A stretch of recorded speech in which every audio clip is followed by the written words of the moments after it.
right. Welcome everyone to Dortmund and to our NA. And I will directly pass on the microphone to Philip, our national president, for opening the plenaries.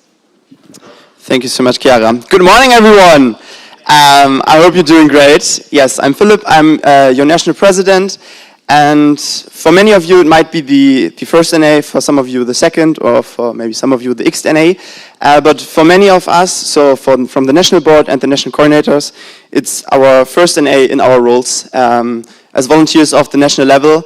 And what I want to say to you is, please take the opportunity to get engaged with all of us, to get to know the network, to get to know the chairing team, your chairing team, the audit board, the regional coordinators, our pillars of the local sections in the end, the national board, the national coordinators, and also our international guests, because this is what our network looks like. And before I starting, I just want to say, please exchange your ideas, come to us, come to national coordinators, to the national level, bring the ideas you have from your local section, discuss everything would you like to discuss in the end, and please be respectful. We have a lot of discussions, a lot of statute changes, thanks to the AB and also the regional coordinators. Be respectful during the questions and have fun and enjoy the NA Dortmund. And with this, I am opening NA Dortmund. Thank you very much, Philip. Now we have a quick announcement from the OC, and they will also show you a quick video.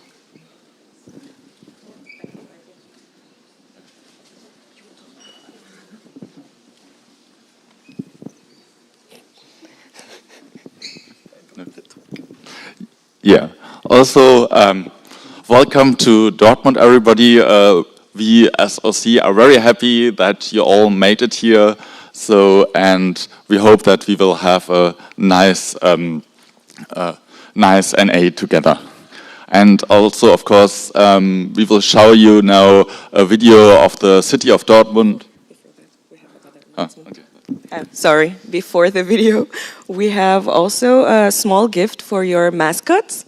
Our beautiful, talented girl, Raha, made some cute scarves. Show them.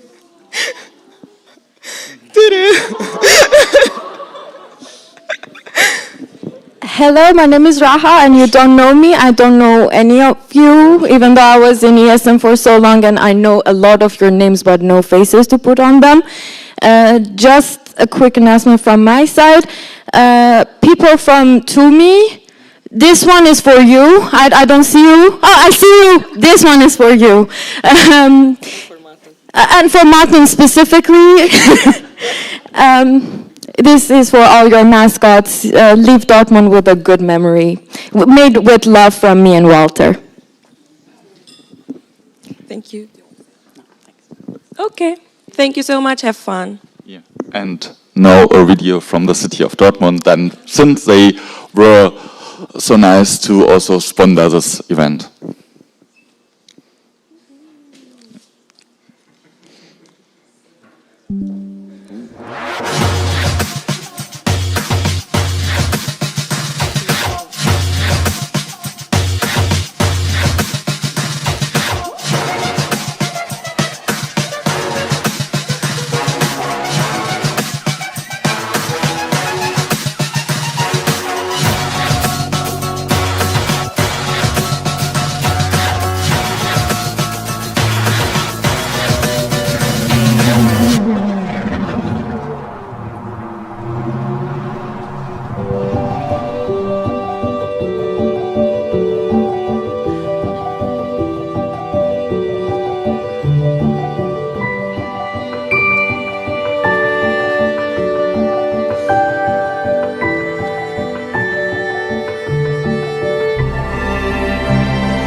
Yeah, so I also want to welcome you. I'm Dana. Oh, still talking. Yes, so I was just going to tell you that Technica is also like having a stand built up in front, and they have some smoothies and some brain food. So if you in the breaks you want something, you are free to go there and get something for free. And if you need the TU-Gast Wi-Fi, please write me, like text me. Thank you.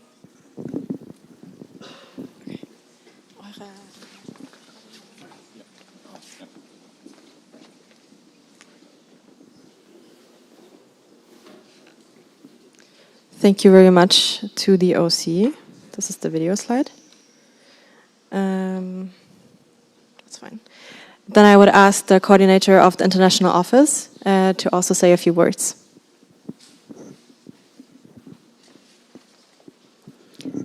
Thank you.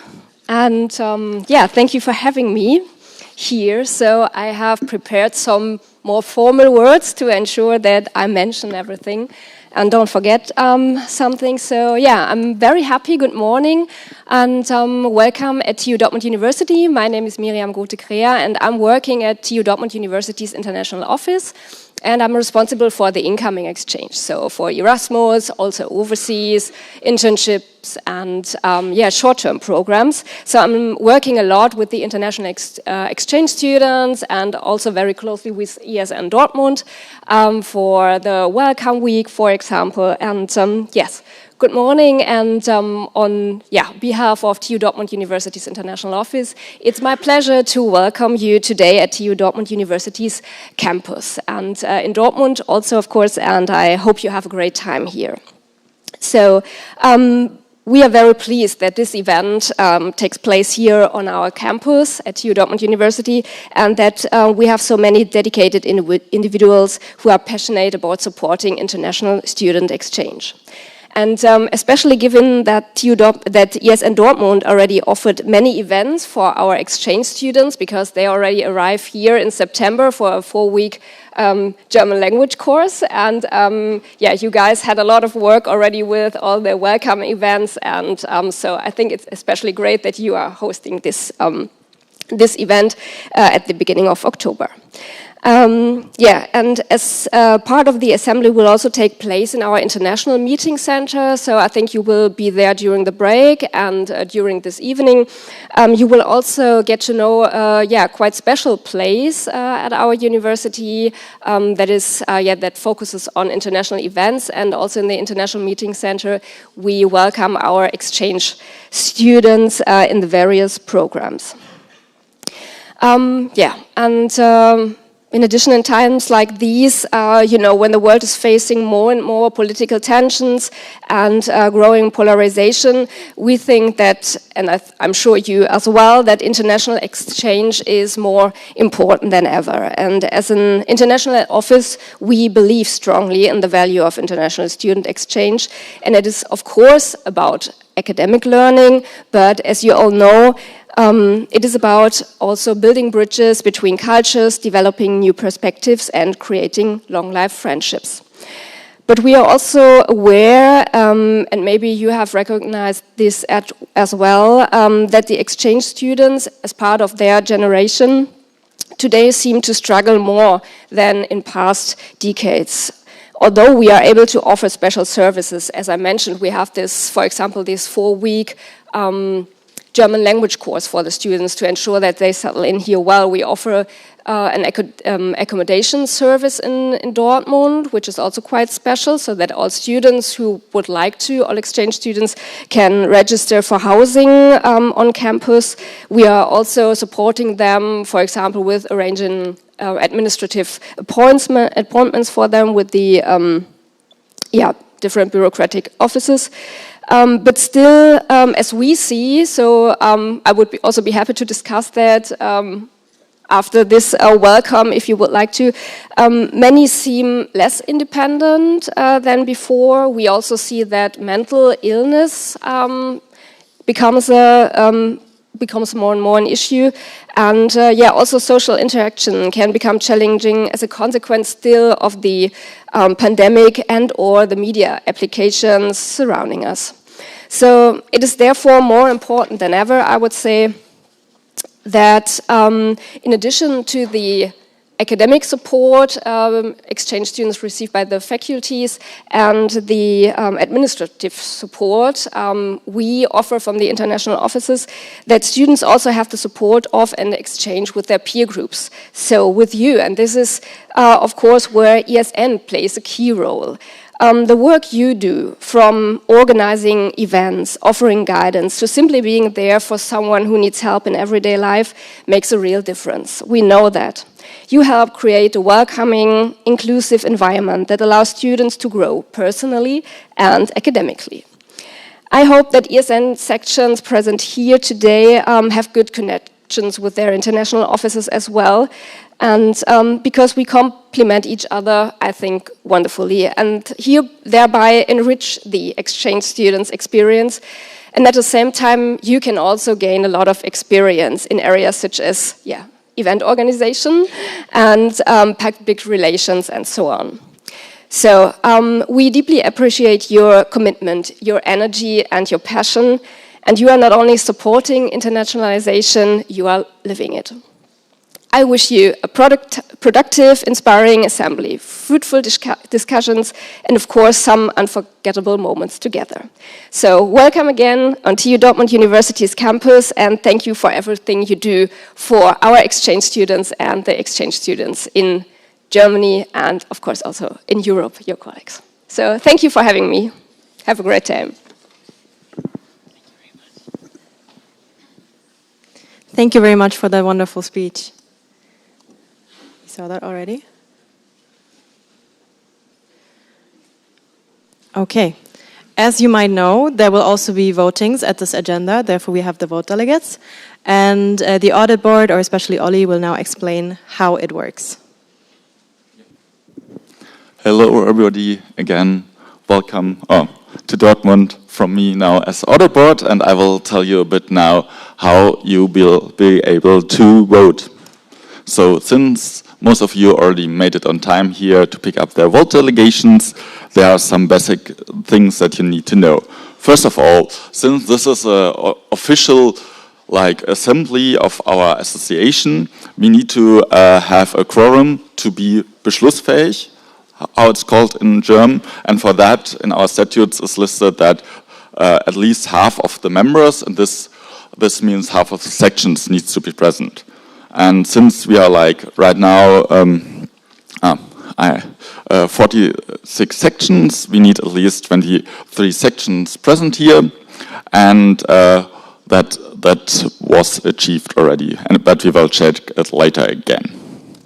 Then, what types of votes are there? There are basically two types. First of all, they are the public votes, which is a quorum check, and then the confirming of sharing teams, scrutineers, cash auditors, and ombudsperson, the protocol of last NA, agenda of current NA, OC of next NA, and proposals of SOS changes, so basically everything general. And secret votes is everything that is voted on personal candidates, like sections, but also persons for NB, ABCT, or also we will have at this time the discharge of old NBs. Then there are different types of questions. First of all, there are the yes or no question, where you can either vote yes for approval, or no for rejection, or abstain if you would like to abstain. And there's also the X or Y questions, where you have different options. You can choose option X, you can choose option Y, but you can also choose none of them if you would like to reject all options. And of course, again, you can abstain. It's important to note for the majorities that I will later show you that all abstained votes don't count into the majorities. Then, for the voting procedure.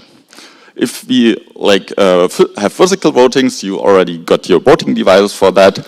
There I will read out the question, then I will read out each answer, and for each answer you have to raise your voting device up high, really with arm straight. So, because we will standing here in front and count them, and keep them up until we finish counting and tell you to lower it.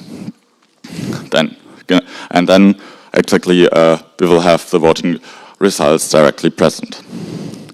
But there will be also later on online voting where we collected your email addresses, and a voting link will be sent to your email address. There you have like a bullet where you can mark your preferred answers, submit the votes, and we will later on present the voting results. There it's important that if you don't get the email, that you immediately contact me, because like otherwise we will be waiting for you, or we have to wait until everybody has voted, and if you don't are able, then we wait too long. Yeah. We can skip that for now, and some additional rules. As you already seen, like the deadline for the distribution of voting devices fixed. So if you are a voting delegate, make sure that you're here each day on time and before the assembly starts. And if you would like to have one of the votes, which is normally public, as secret votes, you can request that, and then it will be changed to secret. Then regarding the required majorities, like for changes of statutes, there's the 3/4 majority. Then for a new candidate section, there's a 2/3 majority, and for everything else, there's a typically half majority. So, are there any questions? Hope not. Here, and then have a nice NA.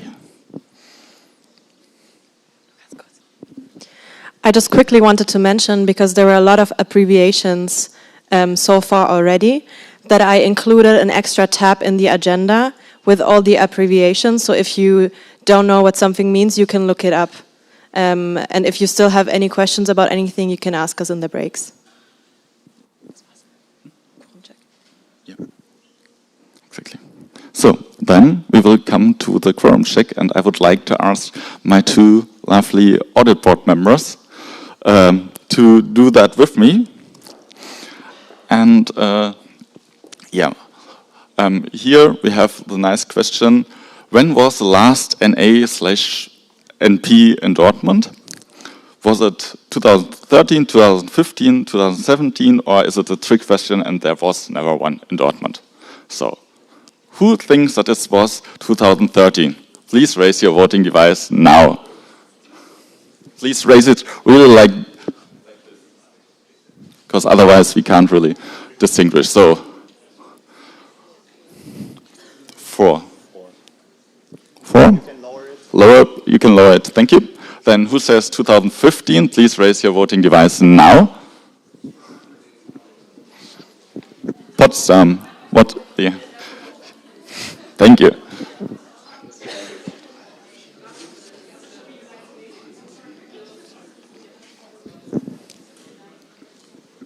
Huh?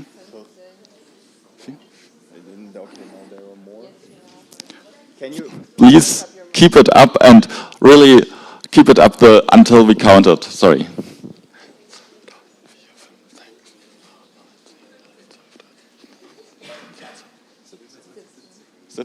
Thank you. Thank you. You can lower it.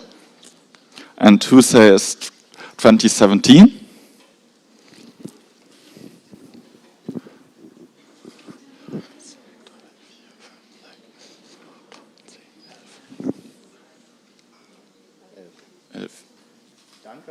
Thank you. You can lower it. Okay. And who said there was never one?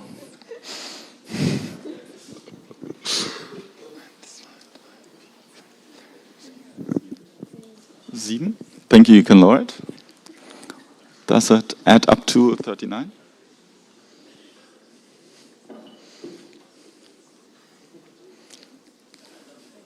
Yep. Okay. Perfect. So we have a quorum. Thank you, everybody. And the right answer is that it was exactly 10 years ago in 2015. So I think you can sit down again. Thank you. So it's up for the chairing team.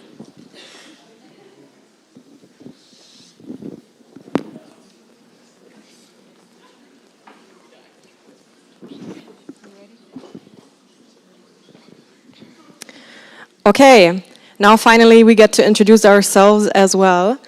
Before we start, I'd like to ask for a show of hands. Who is at the NA for the first time? All right, quite a few. Just to have a different view, who has been to an NA before? Okay, I think it's kind of equal actually. It's a bit more people that have been at the NA before, but that's very exciting. So like Philip said in the beginning, don't hesitate to engage in the network, even if you're new to the NA. So let me introduce myself. I'm the main chair. My name is Chiara. And I was born and raised in good old beautiful Schwabenländle, so around Stuttgart.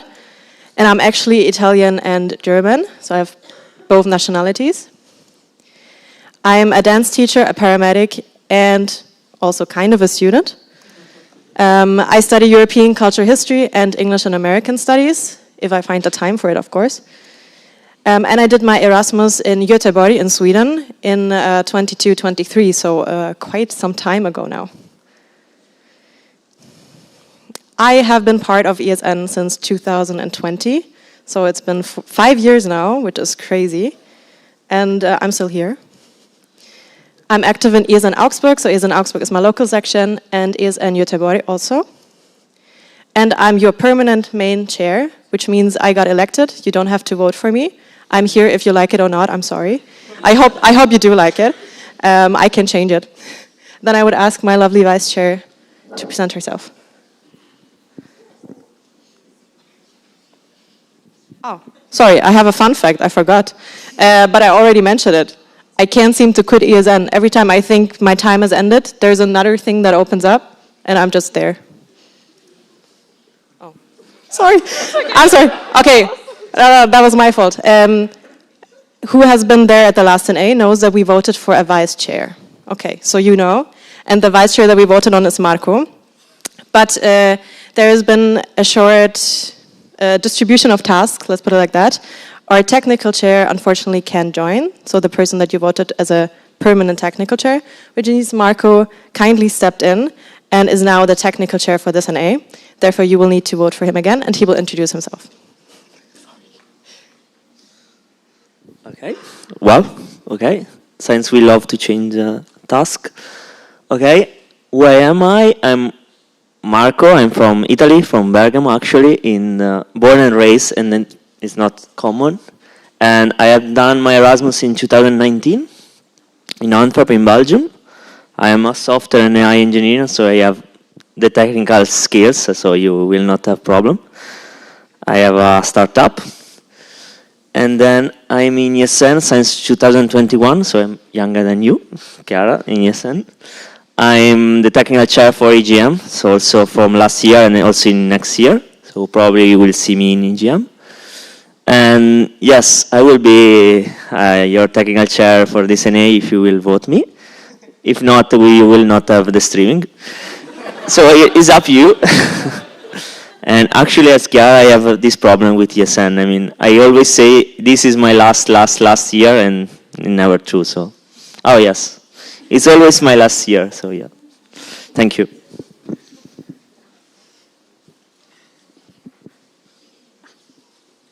Okay, so it's my time, I guess. Hi, everyone. I'm Zita. I'm going to be, hopefully, the vice chair this time.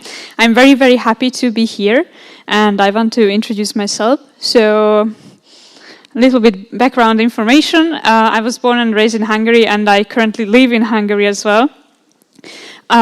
Please talk to me in German if you want in the breaks, but I also speak English, as you can see. But yeah, I just wanted to mention it as a fun fact. And I'm studying also to become a German teacher, so that's why I'm really happy to speak in German. And as you can see, I'm still studying in Szeged in Hungary. But I did my Erasmus here in Germany. I was studying in Heidelberg, and during my Erasmus, I took part in Rhine Rhapsody in the national ESN Germany event. That's where this picture was taken. Yes, ESN CT experience. I joined ESN 3 years ago. As you can see, I'm pretty engaged in this whole network, so I'm very, very happy to stay active. And I'm currently local president in my section in ESN Szeged, so I'm happy to represent there as well. And I have one vice chair experience from ESN Lithuania, which happened actually 2 weeks ago. So it's my second time being vice chair, but very enthusiastic and very looking forward to be here with you. And another fun fact, I attended more events in ESN Germany than in ESN Hungary. It happens. Thank you very much. And of course, of course, it's news actually. We do have a mascot, and it's here. This is our beloved CT mascot that doesn't have a name yet because it's so new. But it will be here, supervising, and then after we will probably, hopefully, name him or her or them. So yeah, like I said, we recently adopted them. They did their Erasmus in Augsburg and Stuttgart because they were following me. And is ready to travel to different German cities for all the upcoming NAs.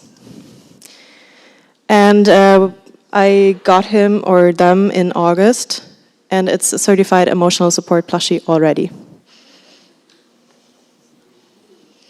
And that was it from our side. And then I will pass it back to Olli and the AB to do a voting block introduction.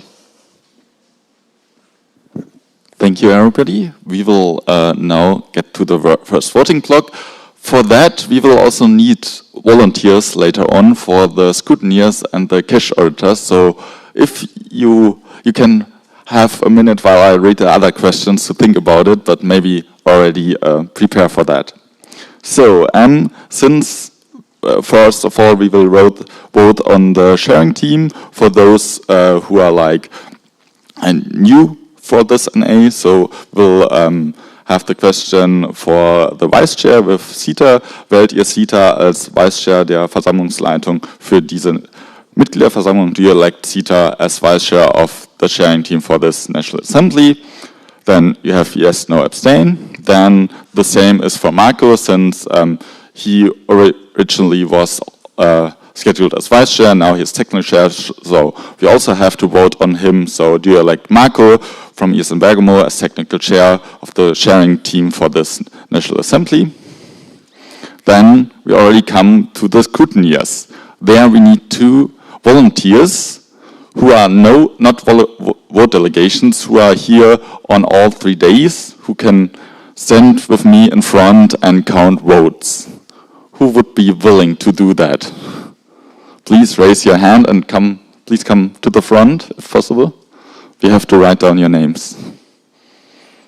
So we have 1 volunteer. Is there maybe a second one? Okay, perfect. See, but sometimes it's that easy.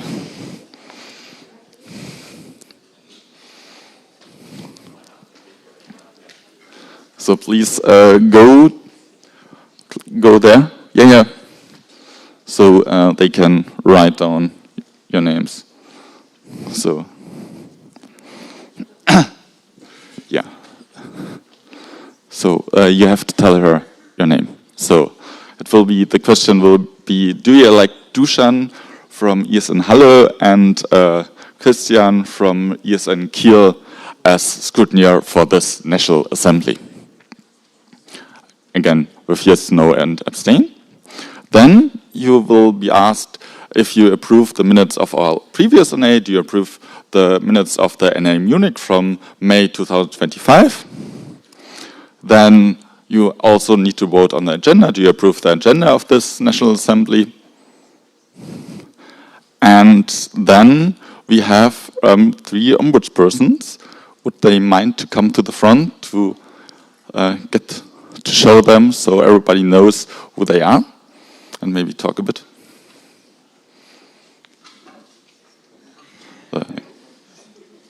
Nein, die können wieder sich setzen. Should we say something? Ja, einmal kurz sagen.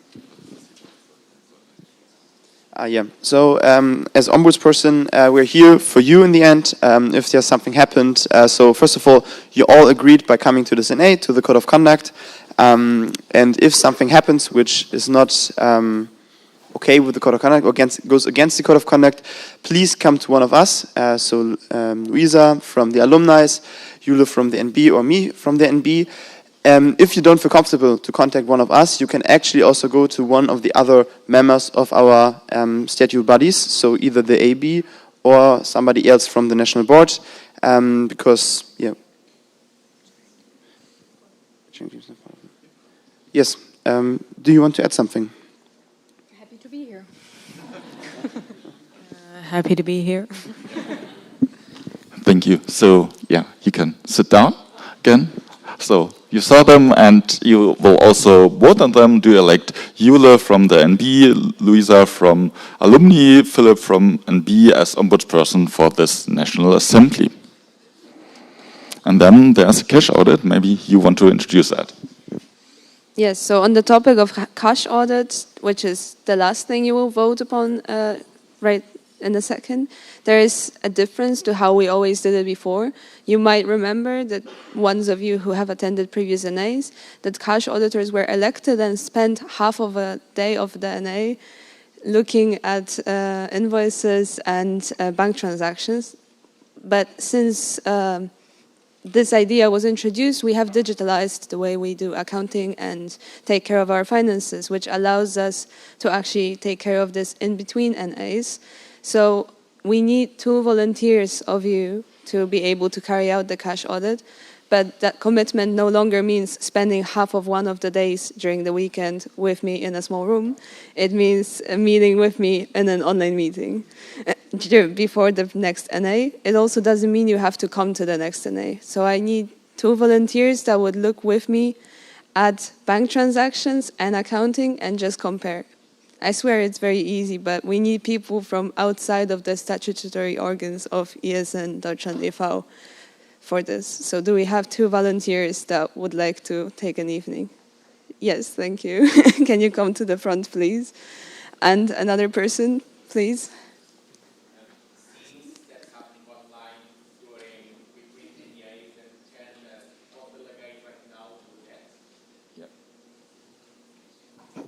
Yes, like even if you are right now a board delegate, you can fulfill the role. So then, Luis, please come to the front. Thank you.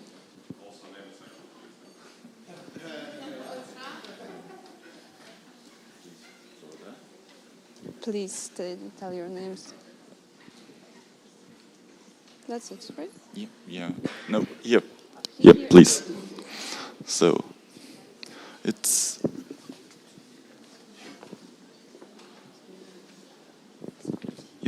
So it's like, so the question will be then, do you elect Moritz from ESN Stuttgart and Luis from ESN Göttingen as cash auditors for the next National Assembly? Yeah, and that concludes all the voting block. We will prepare it now, and like later on, we will start the voting. So yeah, online voting. So back to the CT if it's ready.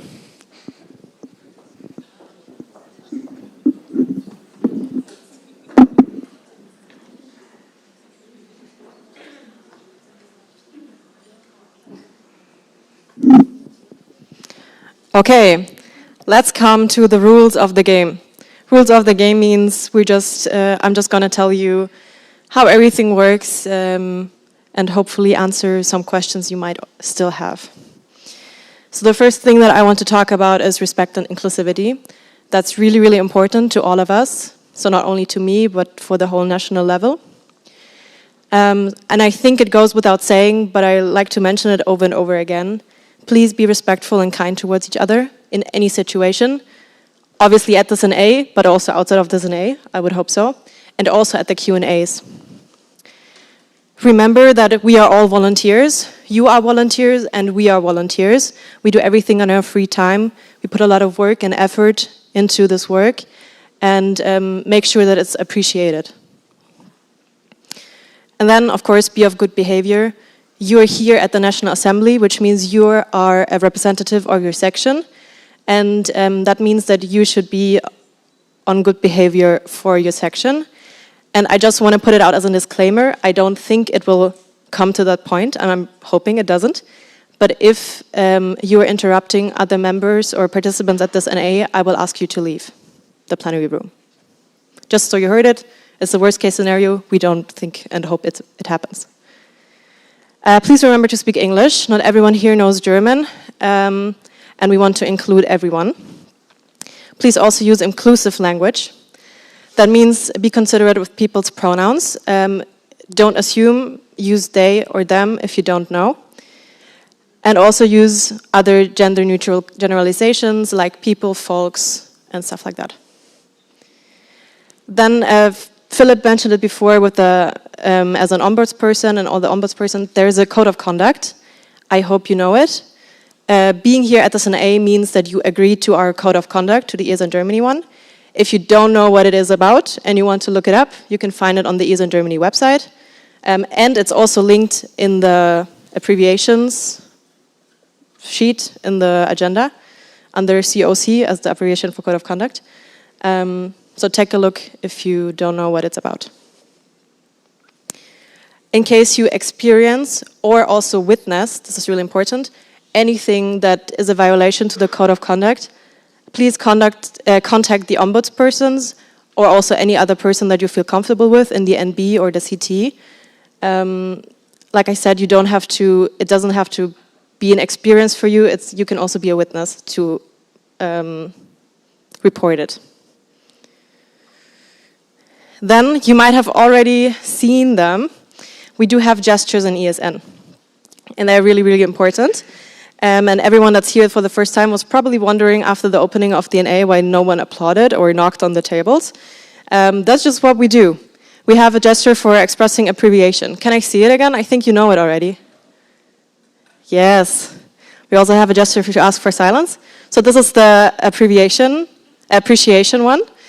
Important, if you wanted to count it double, then you need to smile like that too.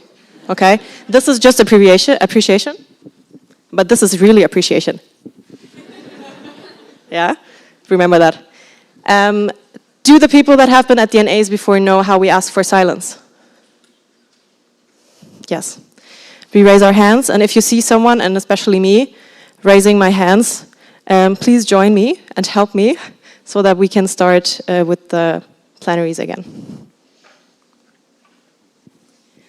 Also important, we will hear, or you will hear, a lot of presentations in this NA.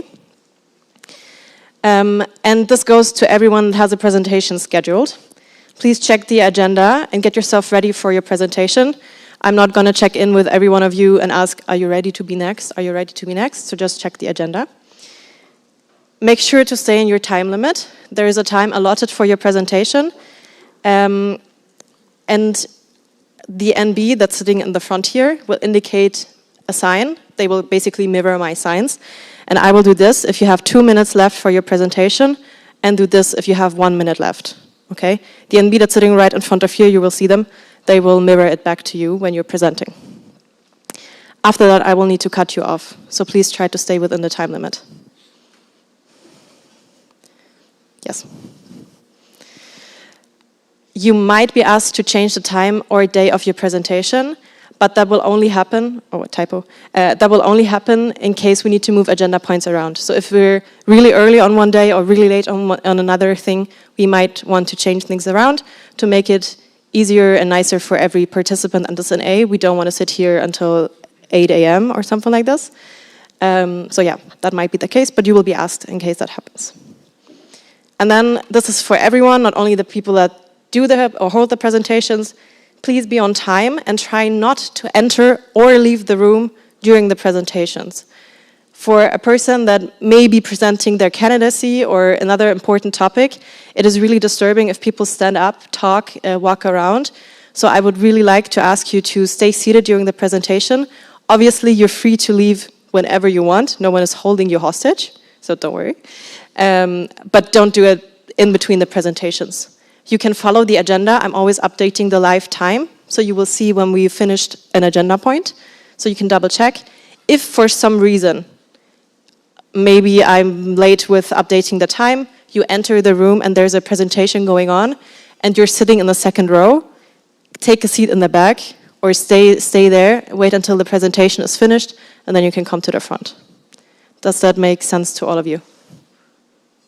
Okay, some people not, that's good. I'll take it. Then, as you might have seen in the agenda, we will also have the Q&As.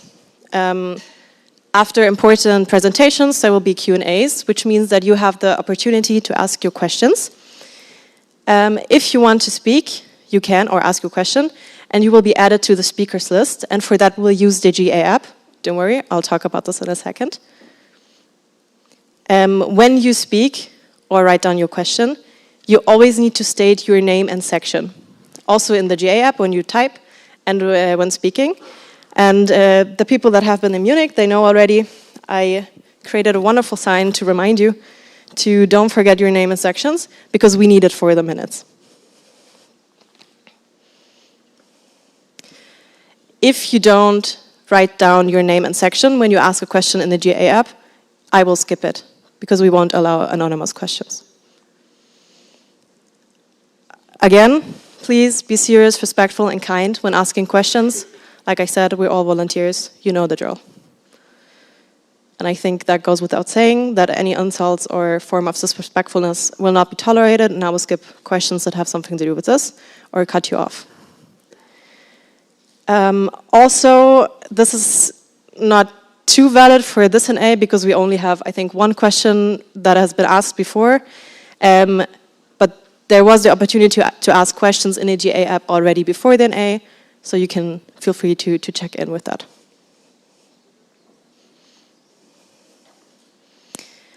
Then also, every person is allowed to ask 2 questions. Follow-up questions that are not reactions are the second question. Okay? If we have the time later on, we still have, 10 minutes left for the Q&A and no one is asking the questions, but you still have 5 more to go, then we can add them. But if we have the time limits, we have 2 questions per person. So what to do when you have a question, response, or comment, especially the second 2, the letter 2. Raise 2 fingers for comments or reactions. That means if someone answered a question and you have a direct comment or reaction to that, raise 2 fingers and you will be moved up the speakers list, so you can directly talk. If you have a procedural comment, raise 1 finger and you will be moved up as well. Take a picture if you want to remember, if you don't know. And of course, if you're mentioned by someone else, you can react directly.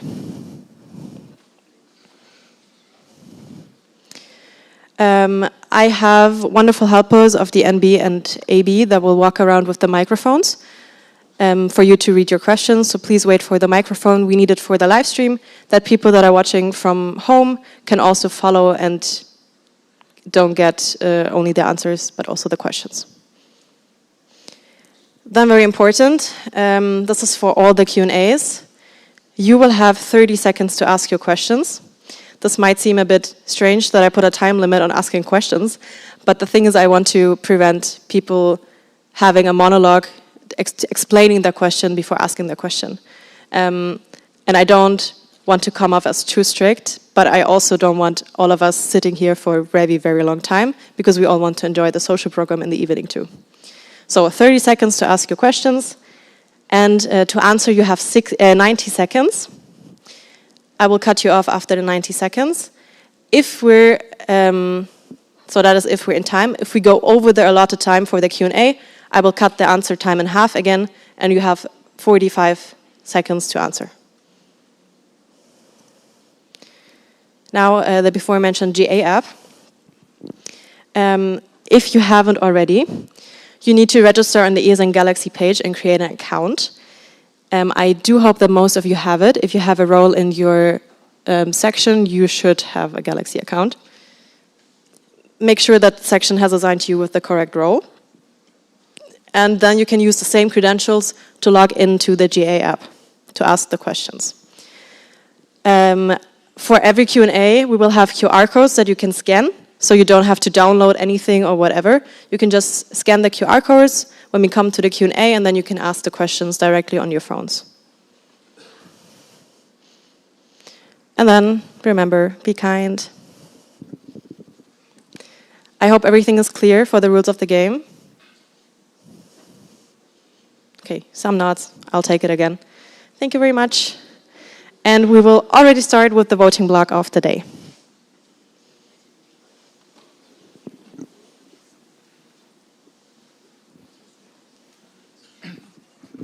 So I just started the voting, so all the voting delegates, please check your email. You should have received a mail with the link to the voting. And I see already a couple of you have already found it. If you don't received a link, please raise your hand and then we can check. Okay.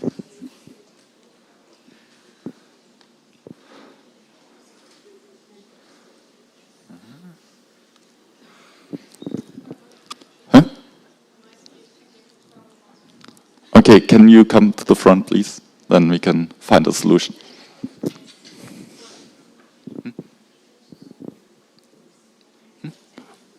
Please come here, then we can take a look.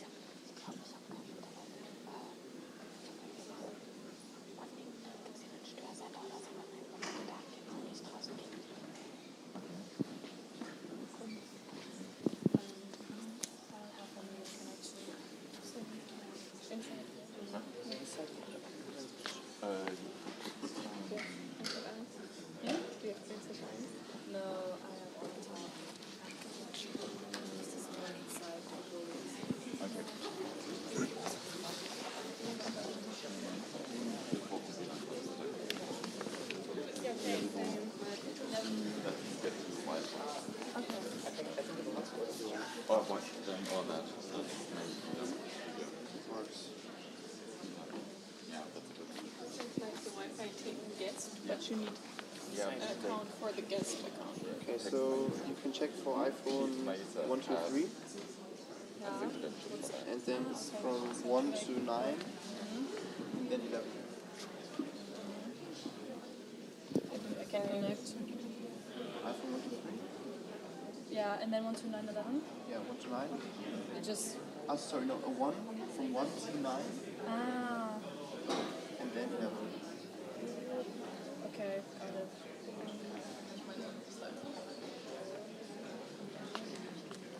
Works. Yeah. It's still running. Is that good? Okay. Yes. Because the connection is No, I think we only have 50 accounts. So there's no Wi-Fi account. Does it work for you now? Okay, maybe I just go to the window. But I can't text the group to someone else because the hotspot doesn't work. Yeah. It worked when I was outside.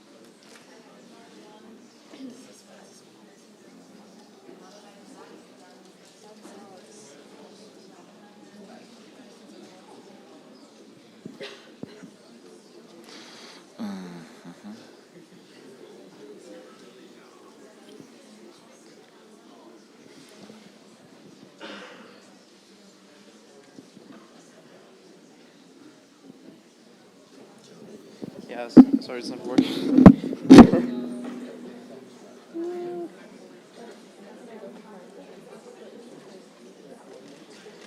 I mean, otherwise, everybody who's not vote delegate should go out of the Wi-Fi. And then, how does it work?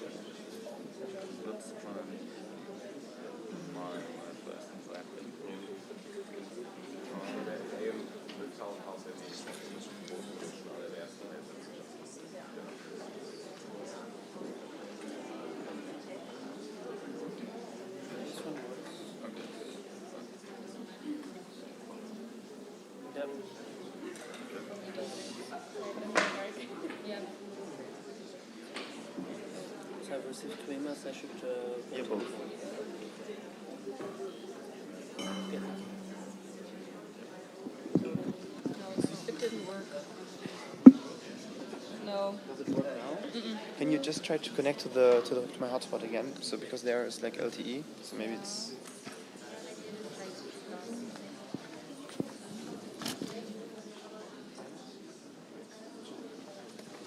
Yeah, found it. Wait. We'll see.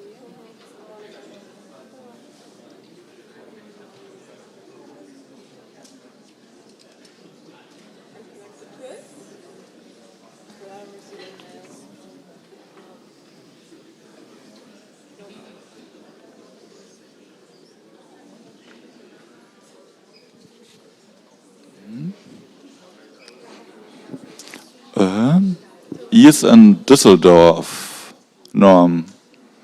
Please vote.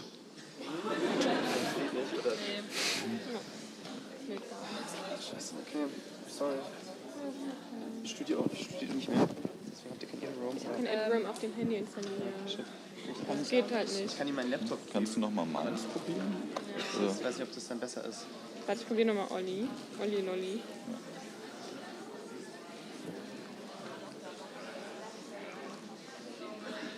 Aber 50 Leute sich über den Gastzugang eingeloggt haben jetzt schon. Nee, nein.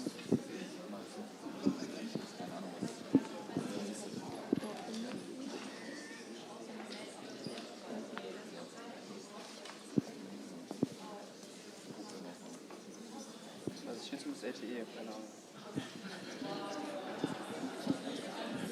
Ich frage Sabrina, ob ich mich auf dem Laptop einloggen kann. Letztes Mal sonst. Ja.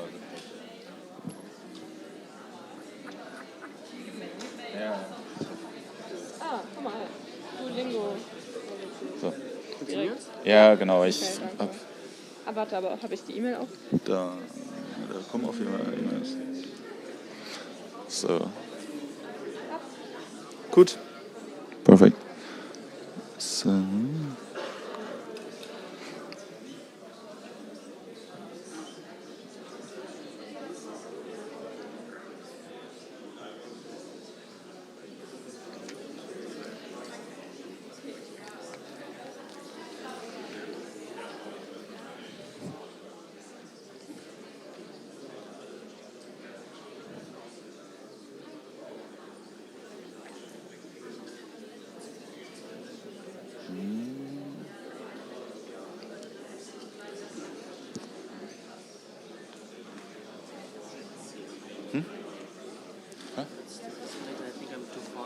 Okay, then, yeah.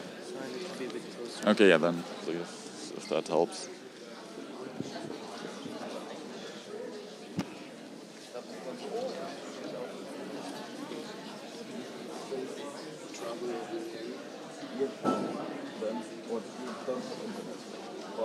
Well, I do. What's the issue? Logging in. I asked someone else from this section. No. Your email. Please log into your email. Just email. You don't need any other. I need to log into Galaxy. No. It's asking. No, email.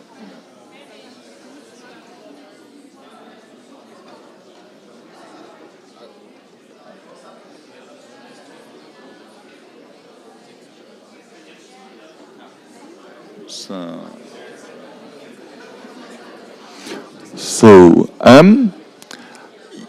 to me, do you have any problems or why you haven't finished your voting?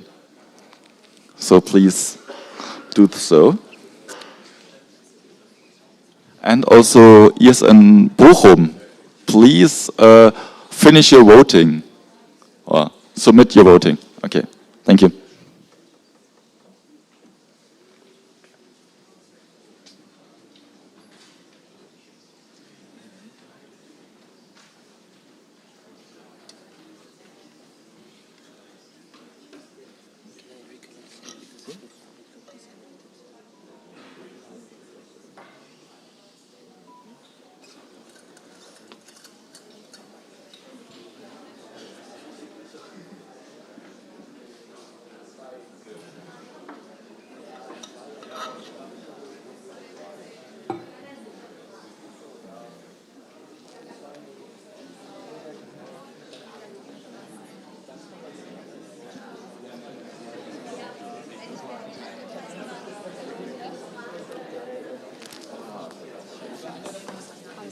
Nein, leider noch nicht.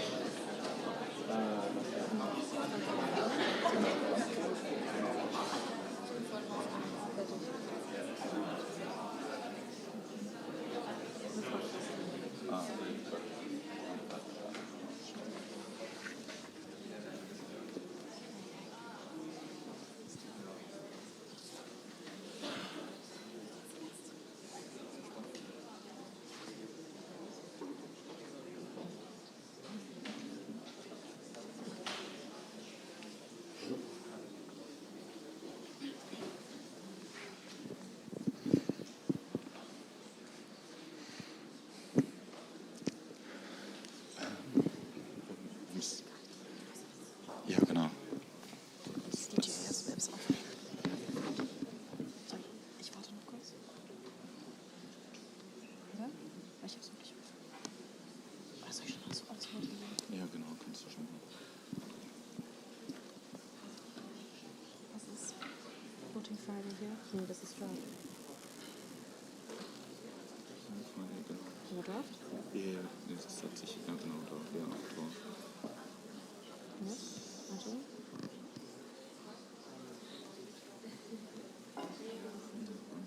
Das ist...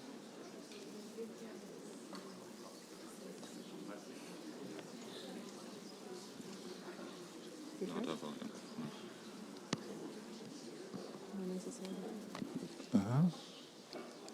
Yes, in Frankfurt, have you finished? Like, I don't know. Ah, perfect, thank you.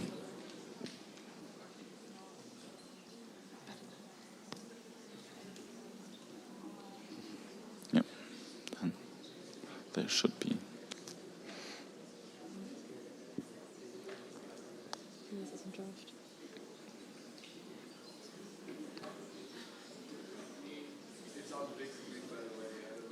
Yeah, that should be. Thank you.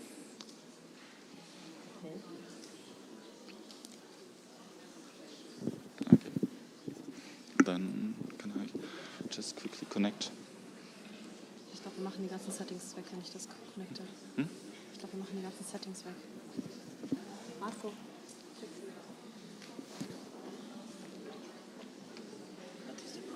For some reason, it doesn't. It's still as draft here, but it's published. But can we just connect? Obviously, for a second. Yes. Yeah. Just. That's what I mean.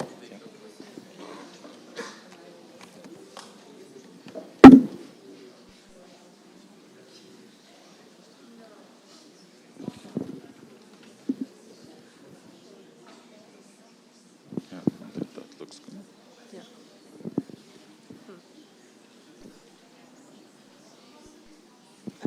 Good.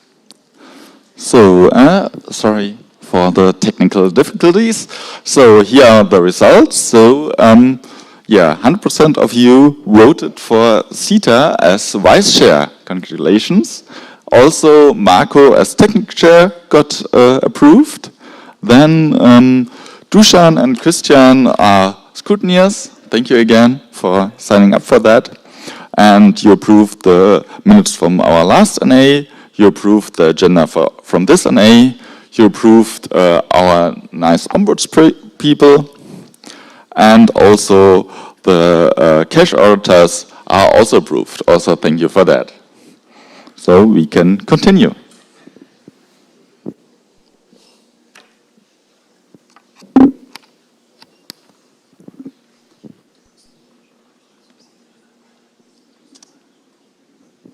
Okay, now we come to the national level updates, and in case you were wondering, we split it in two parts. So now we will start with part 1, and then after the break we will continue with part 2. So I would like to ask everyone from part 1, which means the president, both vice presidents, and all of their national coordinators to the front.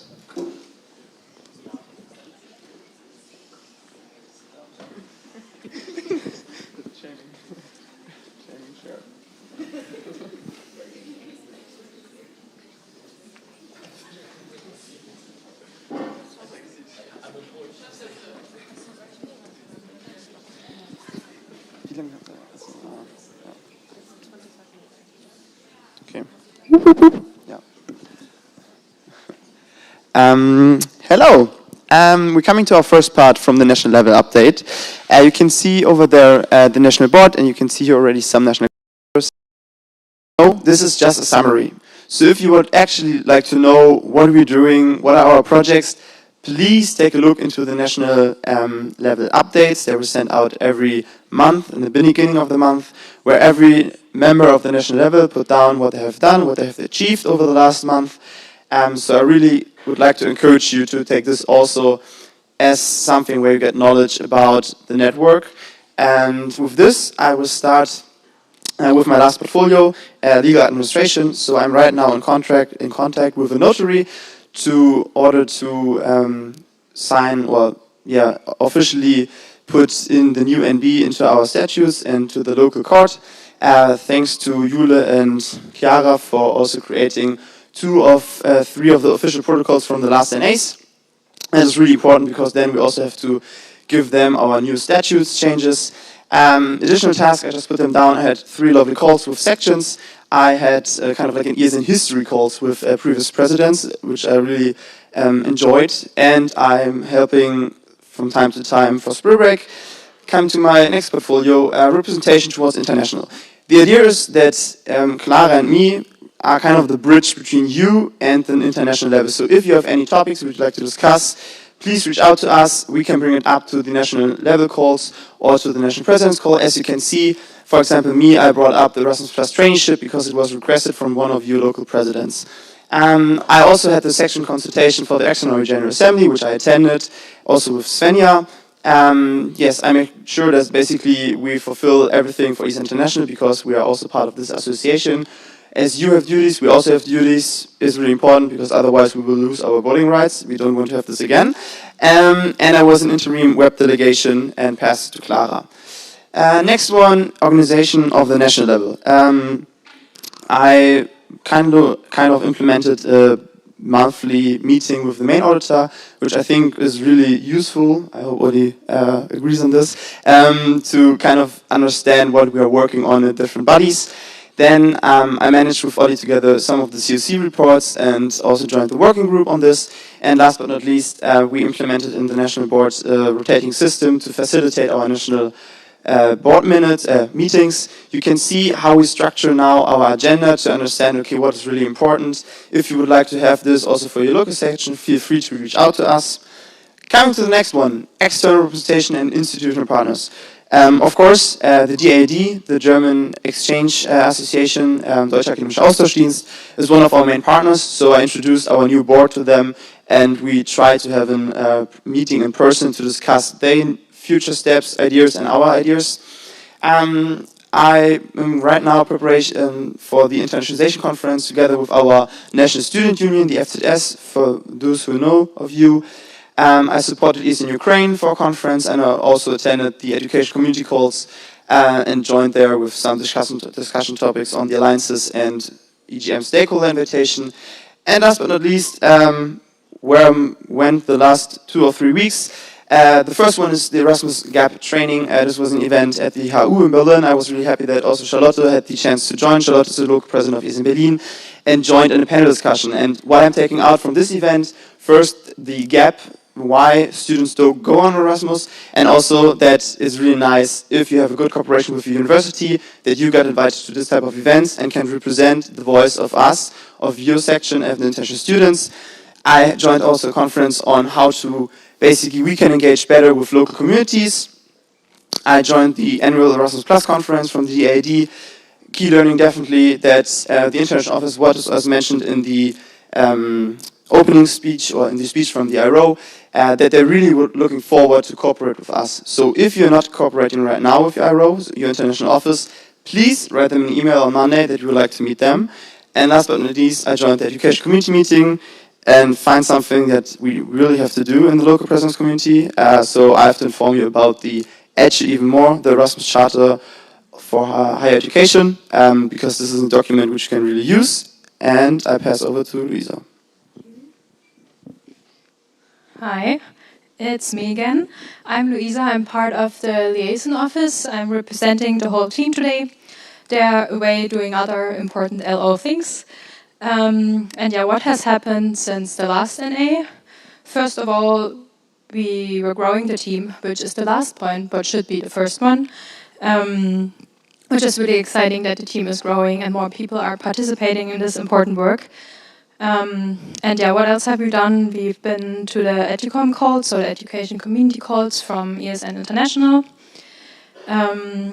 A big thing which you all heard about already, we evaluated the last ESN survey and it will be published by the end of the year, so get really excited for it. We put a lot of work and heart into this project.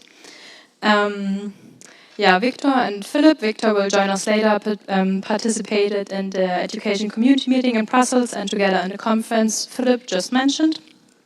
And Gideon, also a new member of the LO team, is in close contact with Europa macht Schule.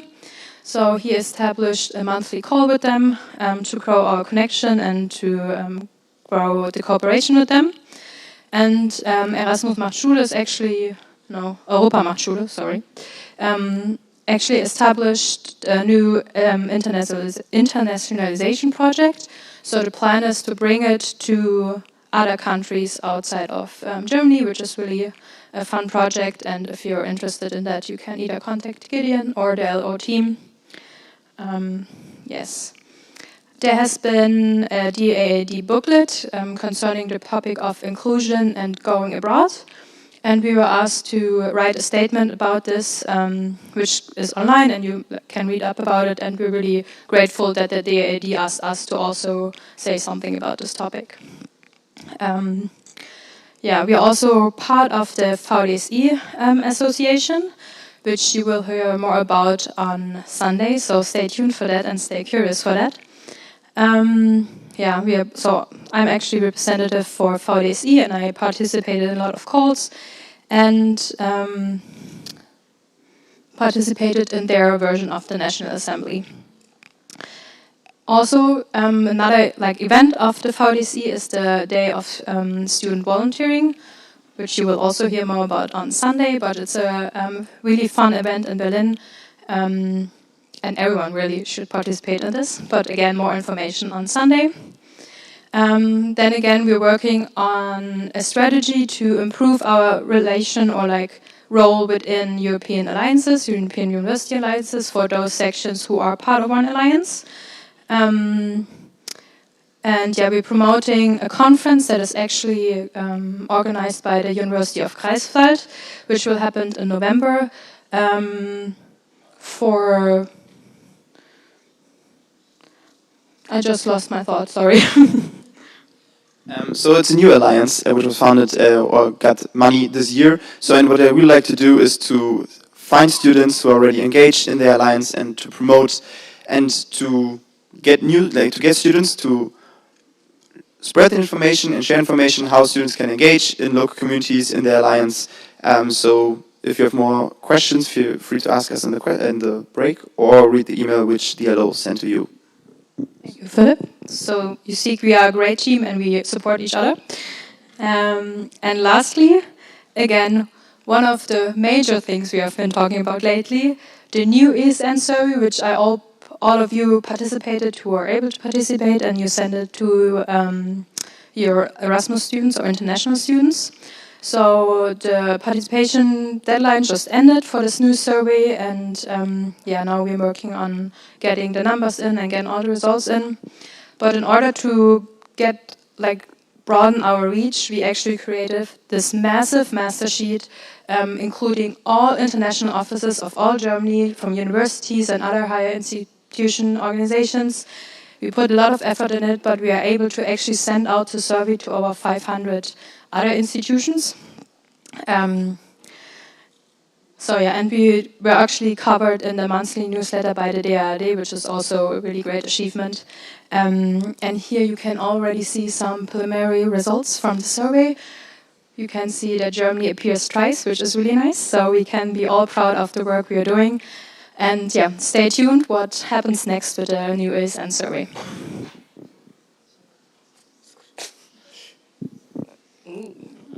Hi everyone, I'm Clara, the international coordinator. And wait, There we go. Oh, that's me, yes.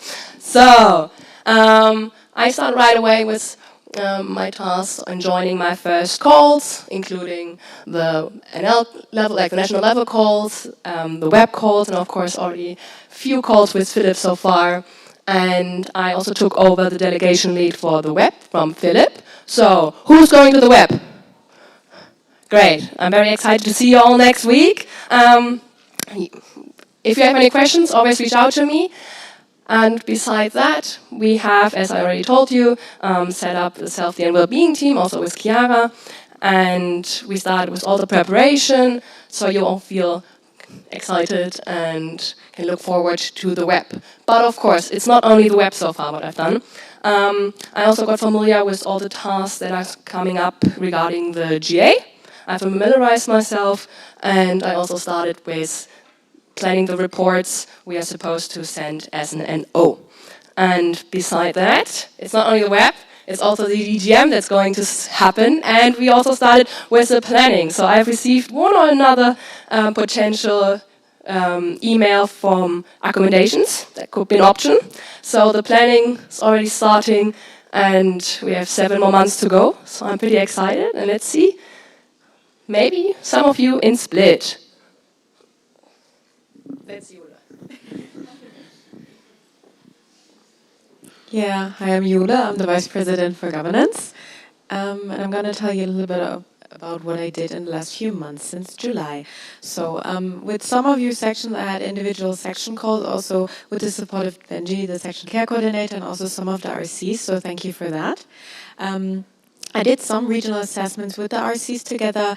I regularly, sometimes, updated the local board changes that you kindly sent to me via email, and please continue to do that. It really helps my work, and also Chiara's, by the way. And I appointed Benjamin as the section care coordinator, and also Sarah, who's unfortunately not present, as the section growth coordinator. And then one of the biggest things, the section calls. There's going to be a lot more information on the section calls on Sunday, so I'm not going to spoil anything, but I am pretty happy about them, and Benji probably also is. And Benji and I revised and prepared the section calls. I personally held 6 of these section calls, and then also a very nice thing is that we finally set up the section care team, and we had an open call that I also did together with Benji. And a lot of members actually joined our team, and I'm very, very thankful to them. And I'm not going to spoil the number because Benji's probably going to say it. Yes, and then about the section growth, I was in contact with 2 interested organizations that maybe want to join our network. And actually, one of these organizations is going to be present at this NA, and we're going to maybe vote on them. And Sarah, our section growth coordinator, was kindly taking over these tasks a lot and helping me with that. So shout out to her, who's unfortunately not here. And also to some additional tasks that I did in the last few months. I created with Chiara together the protocol for the NA Munich, I think. And I'm also part of the Code of Conduct Working Group that Levi leads. I did a leadership workshop with the rest of the NB. I attended most of the several network and update calls. I helped a little bit with Spree Break also. And we had a very lovely NB weekend that I'm also very proud of. And that's it for me for now. And thank you so much for your attention. I'm going to give the word to Benji. No, Sarah. And not Benji. Yeah, okay, yeah, Sarah's not present, so I have to do the presentation. Great. So Sarah, she actually, as I mentioned, she did 2, a lot of meetings actually with these 2 interested organizations. Leipzig didn't happen, so Nuremberg, Erlangen, Fürth, actually, they got invited to NLP. Aachen, you will see below, also Bremen, you will see below. About Aachen, they're invited to the NA and to apply to become a candidate section. And Aachen's actually not present at the moment, but they're going to join soon. And Sarah actually helped to prepare the presentation that they have to hold. And with Bremen, I actually also had a meeting with them, also together with Sarah, to kind of think about the status of the application. And most definitely, they're going to join the next NA to apply to become a candidate section. So possibly there's 2 new sections on the horizon, which would technically bring us to 48 sections, possibly in the future. Yeah, now I can finally give up the microphone to Benji. Thank you.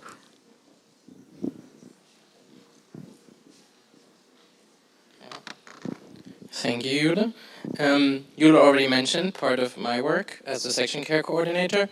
The most important part in the beginning of my mandate were the section calls. We had calls with all the sections, which is really great. I held 8 of them.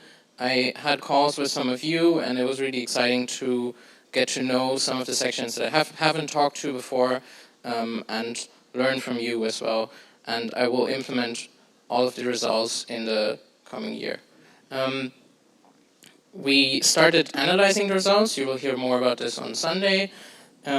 Also got some positive feedback from some sections in the feedback form, and some ideas for improvement for the calls, which we'll implement for the next time in the winter. So in January, you will have another call with some of us. Then Jule also mentioned the section care team. We had 14 applications, 14 new members. Some of you are also here today. Maybe you can just wave and show yourself a little bit. We already had a kickoff meeting. We are starting to think about projects to work on and priorities to set. And of course, part of the work will be up to the people in the section care team to decide what they want to focus on. And we will try to use the results of the section calls to inform what we will work on. Things like guides for sections, something that will be helpful for the national level, more overview about how our sections are doing, and you will also hear a little bit more on Sunday. And then the last point that I want to mention is part of my portfolio is working with you directly.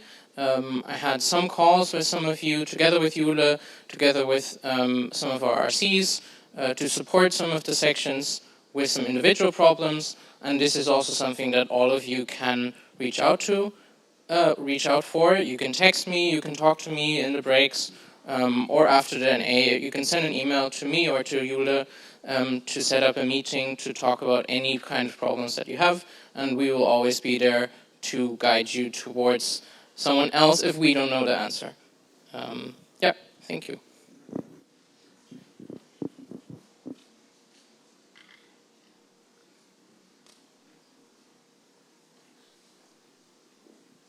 Hello, in case we have not met yet, I'm Lena, I'm the Vice President for Development, and I'm responsible for the national level human resources, the volunteer training, and the regional development.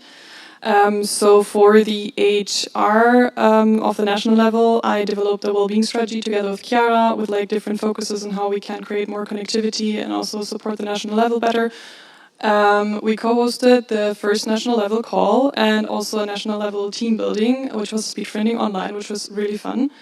And I facilitated an East in Germany onboarding for everybody who was interested and had time for the national level members.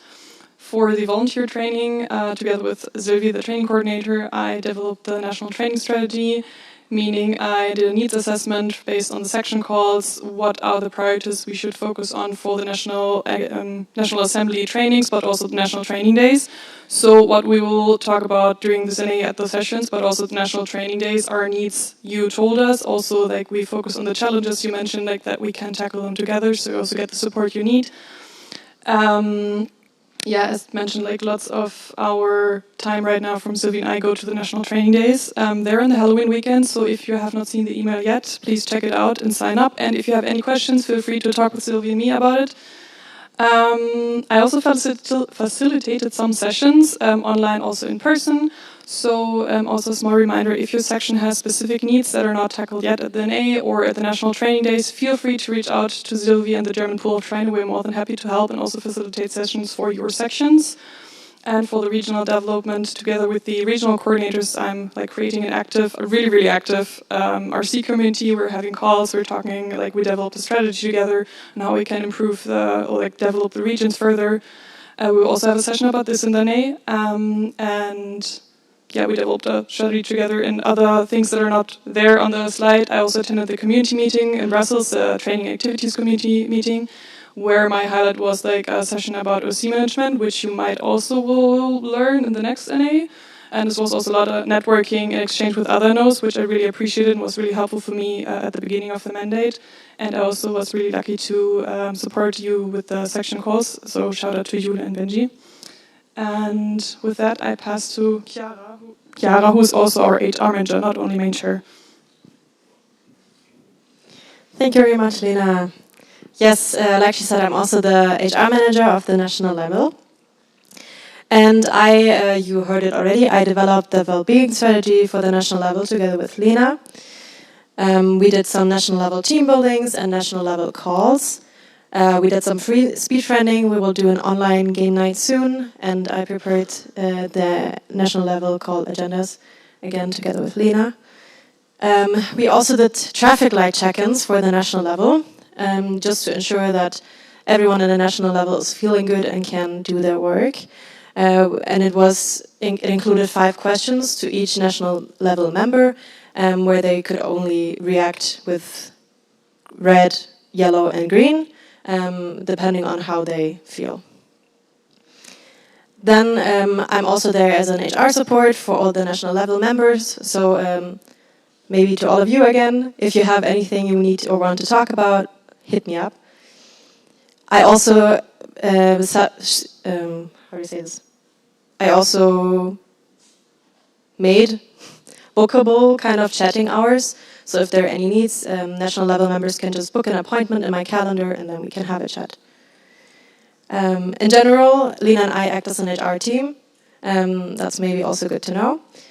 And some further engagement that I did in ESN Germany is that I also helped with some section calls as also section care team. And I was also part of the COC working group, which you will hear about later.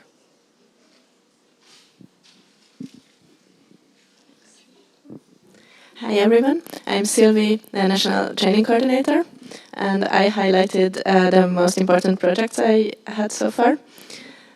Firstly, I helped Lena with the National Training Strategy, and then most of my work was with the National Training Days that will be on the Halloween weekend.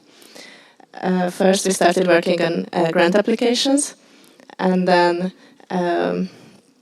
opened a call for the OC. And then with our amazing OC, we started working with the preparations.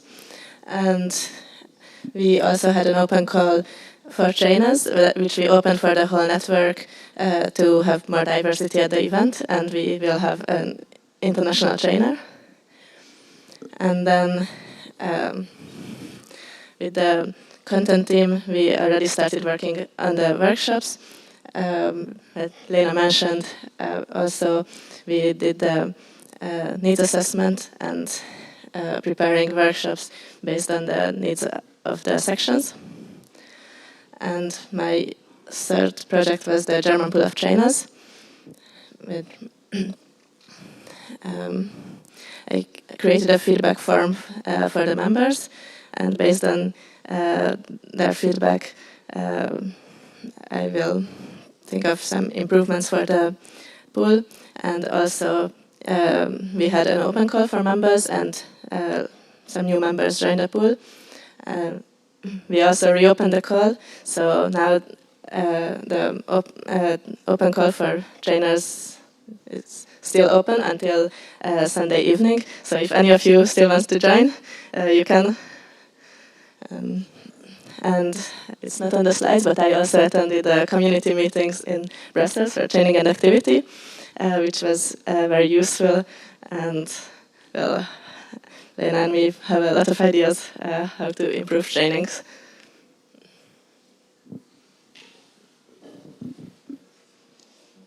Okay, thank you very much, all of you, including me, I guess. Thank you.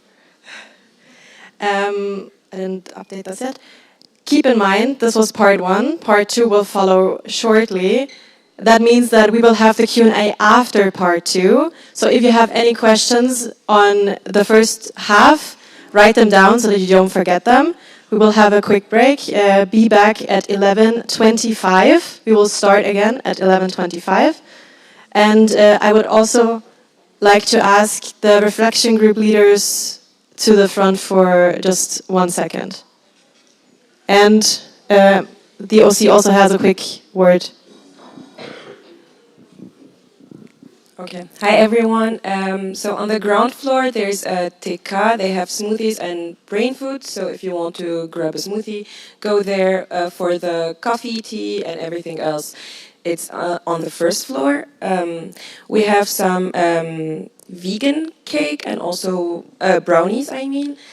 And non-vegan brownies. So if you're non-vegan, please don't get the vegan ones. There's also some gluten-free cookies. So if you can eat the normal ones, please don't get the gluten-free ones.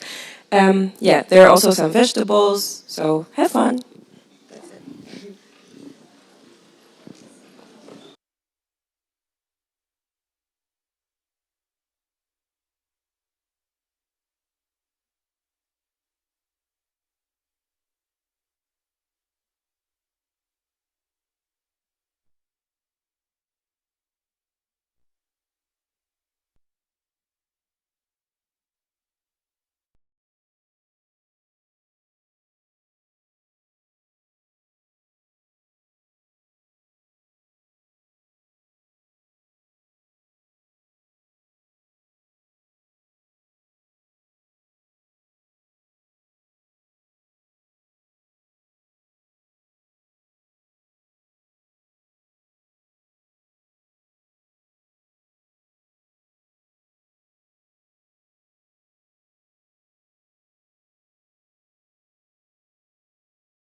Everyone, please take your seats.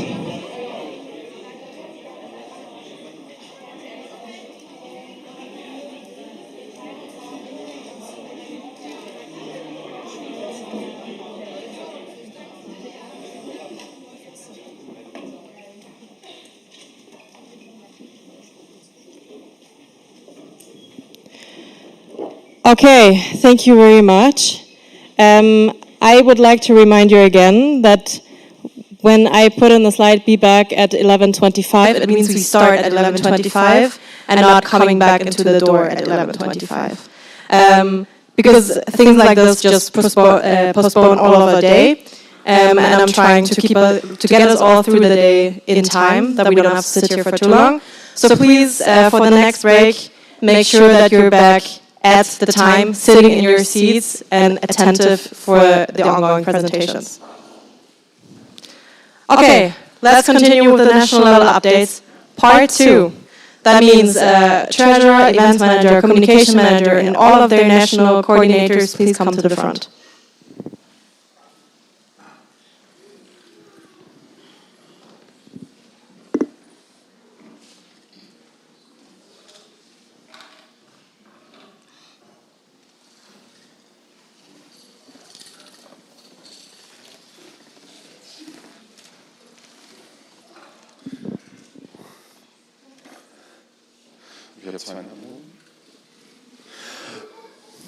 So, hello. I think most of the things I have to say today will be later at around 5 p.m. with my finance updates.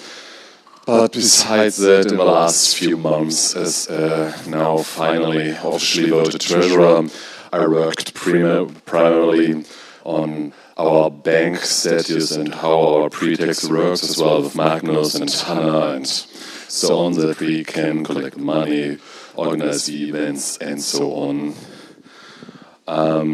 I try to have a good overview about our finances, and as well that I try to create a good or better budget next year.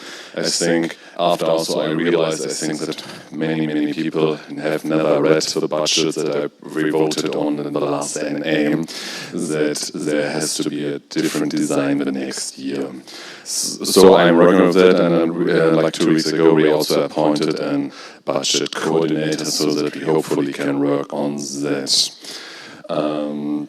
The grant management is an issue which is not yet dissolved, as there were some lack in communication from the last 2 treasurers, which is still for me an ongoing process to finish the grant management. As well, there was a bigger issue of transition for the partnership management, which we will try to find out. And here also a big thank you to Svenja for helping me out with a partnership with Technica Krankenkasse. For ESN cards, here I already gave out a lot of cards. A lot of sections have not gotten the cards during the break. I will send a lot of more angry messages in the spam group soon, that you hopefully get your cards. Spew break, especially I work there with a partnership manager currently to getting more partners hopefully.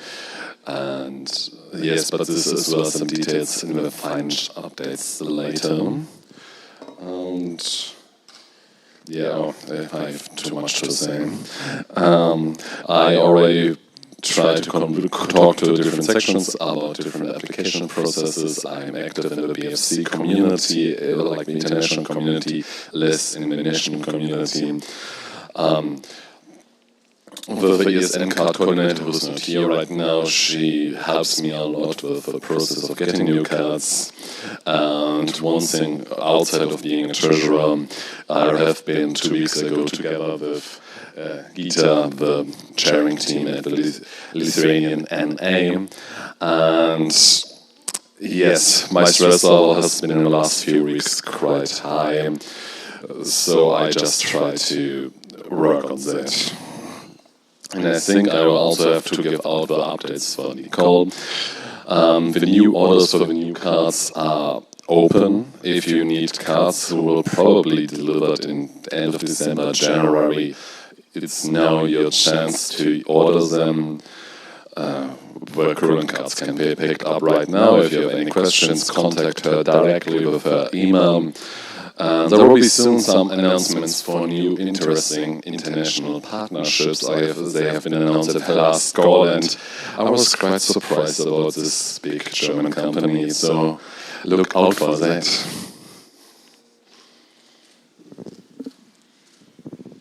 Thank you.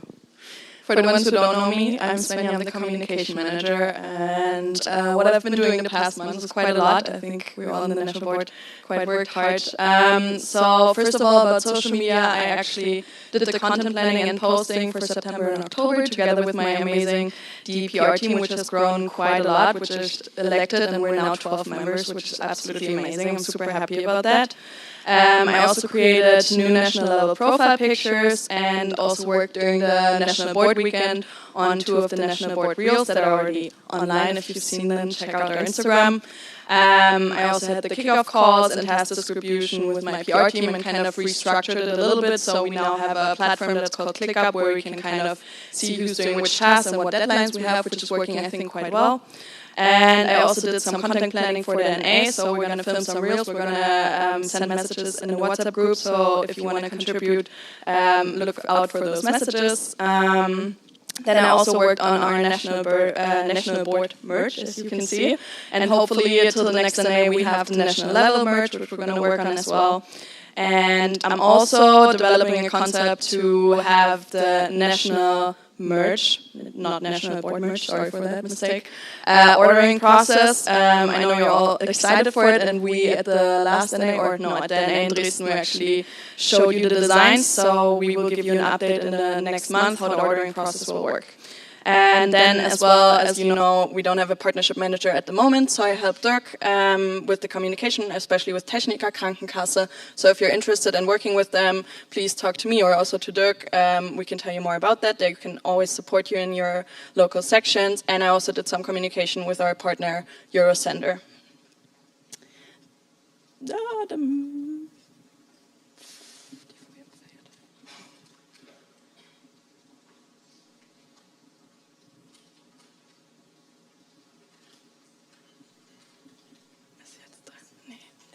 Yeah, okay, amazing. Then about my internal communication, I am mostly managing the WhatsApp community, helping our national board and also our national level to promote anything you need to promote. So in the national level, if you have anything that you want to promote in the WhatsApp community, please reach out to me. And then I also removed and updated Slack, Galaxy, and Wiki on the current national level and the new national board.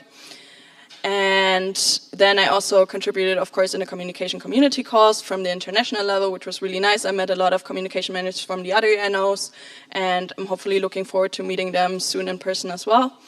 I'm always promoting open calls in the WhatsApp community and also helping the national board promote them via mail and reminding them. And I also created the PR team chat and did the onboarding process. And about Vim, I actually had a screening process call together with Yusuf. He's not here right now, but he's updating how we're going to do the screening process overall. So soon in the next month, we're going to start the screening process and then come back to you sections, how you're doing. And in general, if you have any questions about Vim, always reach out to me or the DPR team. We're here to help you, not to remind you of the rules, but to support you in any way. And then, since we don't have an IT manager anymore in the national board, I'm taking over of kind of helping with the IT management. I elected my amazing IT manager, Magnus, which he's helping me a lot with the IT management of the whole national level, so shout out to him. We had a short onboarding call also with Saurab to kind of get all the knowledge that he told us we should have for the next year. We have regular calls together to kind of update each other what's going on. Magnus is doing kind of the support for the sections, for pre-tics and for everything, and I'm kind of helping him wherever he needs the help. We also fixed some GA app issues together with Marco as well, and I'm always updating the website and kind of also planning on reprogramming it, but that's going to take a little bit more time since we have to program it in the code and I can't do it in the backend. And yeah, I also elected my amazing DPO coordinator, Ramona, and we're also kind of trying to figure out to have calls together with Magnus, me and her, so that we can always be in communication. Additional tasks, I attended the National Board Weekend, I was at the national level team building, sometimes at the national and update calls, the web call, as you see, lots of calls. And I also actually helped Guillaume with the communication for Spree Break. And yes, that's it from my side, so I will give the word to Magnus. Thank you, Svenja. So yeah, hi everyone, and for those of you who don't know me yet, my name is Magnus and I'm your National IT Coordinator. I will keep it quite short. The past months since I started my mandate, I mainly spent in two areas. The first area is the support. I supported the national board, national level, NTU, the sections and everything IT. And if you need any support, please Slack me and don't email me. I prefer Slack way more. Besides that, whatever time I had left, I spent on my main project, which is the infrastructure and project refactoring. So what does that mean? Our current infrastructure, so basically our servers are hitting its resource limits currently, and also the recent downtimes of mainly pre-ticks were a direct consequence of this. So we need to refactor our infrastructure, and with that it also makes sense to refactor our projects to also touch code. I know this sounds quite abstract, but the benefits of this are that we have full version control of the project and their configs. We have scalable storage, which is our main problem currently, and monitoring and alerting functionality, because right now I basically rely on you to tell me when there's a problem, and then I can react. And of course it would be way better if we have an alert that goes to my phone so I can fix it fast. And I'm in the last bits of setting up all of this for pre-ticks, and after that I will continue with our websites. And once that's done, I aim to finally work more closely with you, so see what you need for your websites or everything else regarding IT, and hope to make that happen together with you. Ramona, your turn. Hi, I'm Ramona. I'm the new Data Protection Coordinator. My main focus until now has been basically on the national level, and I try to find out what has been done in the last 1 or 2 years in regards to data protection. And I also try to spot our weak spots in regards to GDPR compliance, because there are some. And I try to set up a to-do list for the next year. And my second focus was also on finding out what are the problems, questions, and also the success stories of your sections in regards to data protection. But with that, I will need your help. So whenever you have a question, just mail me. Or also if you have, as I said, success stories, if something worked really good for you, just mail me, and I will try to set up a bigger guide for sections too.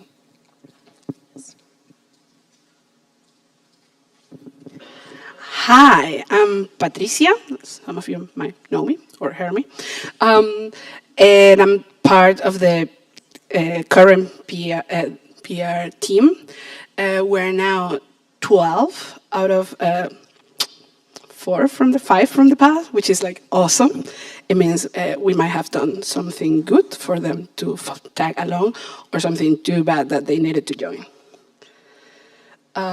So for overall updates, the main part was to work on the onboarding of the new team members, which we did over regular calls. And ever since, we worked on the task distribution, which was mostly focused on posts for our social media, graphics, as well as videos and reels. Some of you might have been there. As example, we had the new board, meet the new board reels that were very funny, I have to say. So thank you to those in charge of that. We also there are a few on the on the go. There has been we ask for your help, in the sense of providing content in order to create these posts and reels. Then we also prepare a Vim workshop for this NA. It will be hosted by me, Clara, and Elish. So you're all welcome to join and learn how to break the rules of Vim safely. Of course, we are also, as I mentioned, planning some content for this NA, for reels for this NA, so you're all welcome and encouraged to participate. So once you see the announcements, tag along. We are the ones with the orange hoodies. And besides that, or aside from that, I personally created our new team mascot, which is Vimy. Yes, stands for V-A-M, and then Vimy, to make it cute and lovely and approachable. That's why it's soft, but also cool. And it's always carrying his Fin Police badge. And alongside for that, we been working with the Vim screening of the sections, as well as supporting those sections that communicate to us to confirm or approve some of your posts and designs before they're outside and the comes behind you. For you, I mean.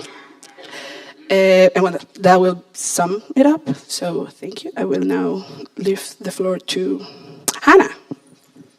Thank you. Hi, I'm Hannah. I'm the event manager. Okay, so what I did was, of course, to help the OC with the preparation of this lovely National Assembly. And I also opened and coordinated the registration for the NA. And I'm also in contact, or I have been in contact with an applicant for the OC of the Winter NA 2026, which you will see, I think, tomorrow, maybe? I think so. Yes. Other than that, for the national events and activities, it's been a lot of Spreebreak stuff. So we're in the midst of preparing everything. The lovely OC is working very, very, very, very hard. So yeah, what we did is we prepared and evaluated the election of the OC of Spreebreak for this year. I'm also in constant contact with the heads of OCs and the vice head of OC, or vice heads of OC.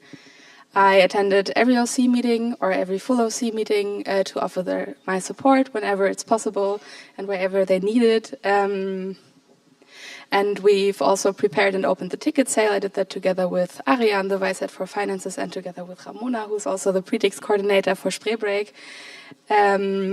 Yes, and then for sports and activities, we elected and onboarded the new sports and activities coordinator for this mandate, which is Jaime. He unfortunately cannot be here, but I will tell you a little bit of what he's doing in a second. Then for the next slide, it's general event planning. So what I've been doing is preparing a concept and hopefully now implementing the new ESN Germany event calendar. There will be a presentation on that on Sunday, so get excited. Don't get too excited, please, but because that puts a lot of pressure on me. But I've prepared something, and we're going to look at it together. If you have any questions about it, talk to me this weekend. Send me a Slack, send me an email. Please don't send me a WhatsApp because I will not see it probably. And yeah, so if you have any questions about that, talk to me. Also, if you have a good name, because that's still a bit. Yeah, not decided yet, then please let me know. Then what I also did is I assisted with the ticket sales for the national training days, and the sale or the registration is still open. So if you're interested, talk to Lena, Sylvie, or me if it's a question about the registration itself. It will be great. Yes. Then I'm also working on a strategy to improve knowledge transfer and support structures for the OC to help them. Or to help their lives be a bit easier, especially if they've never been in an OC before, and to make it accessible for everyone to host a national event. And then I'm also working on a strategy for future sustainable and low effort, high fun events, which we could all use, I think. And then the last slide is ESN values compliance. I'm currently in the process of recruiting a new social impact coordinator, and I'm working on preparing ideas for the next social impact days, which will happen from November 17th to November 30th already, which is luckily during Spreebreak, or Spreebreak falls into this time period, which is very good for us. So yes, if you have any ideas for the social impact days, feel free to reach out to me. I'm very, very open for everything. And then some additional things. I went to the NB weekend. There were all kinds of different calls, like all of them. And I also assisted with different open calls in the GA app. Yes, that's it. Oh, and I'm going to stay here because I'm going to talk about Jaime. And yes, so basically what he's doing is he's working on improving the long-term positioning of ES in Germany regarding sporting events. So this is easier to implement in the future, and so that we have a strategy on what to do, how to support the local level and also the national level in events on that topic. And there will be further updates in the very near future, hopefully at one of the next network and update calls. That's it. Thank you.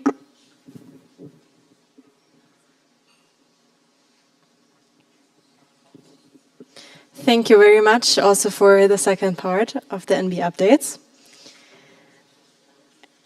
And now we continue with the Q&A.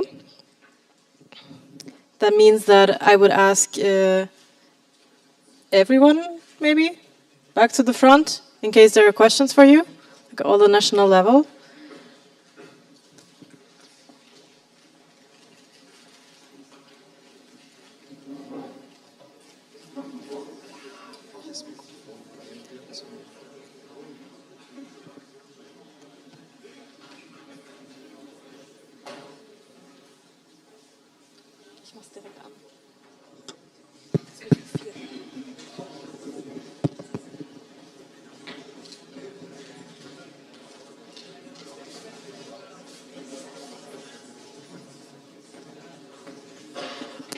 So here's the QR code, and you should be able to scan it and type in your questions. Please remember, for the questions, write down your name and sections, otherwise we won't ask the question. And be kind as always. Remember, we're all volunteers, we all do work, and we put a lot of time into this. So yeah, be kind. Also, please, the person who is on top in the speakers list, it would be very nice if you can raise your hand so that I can come to you and give the microphone to you so that we have a good flow and get through the questions rather quickly.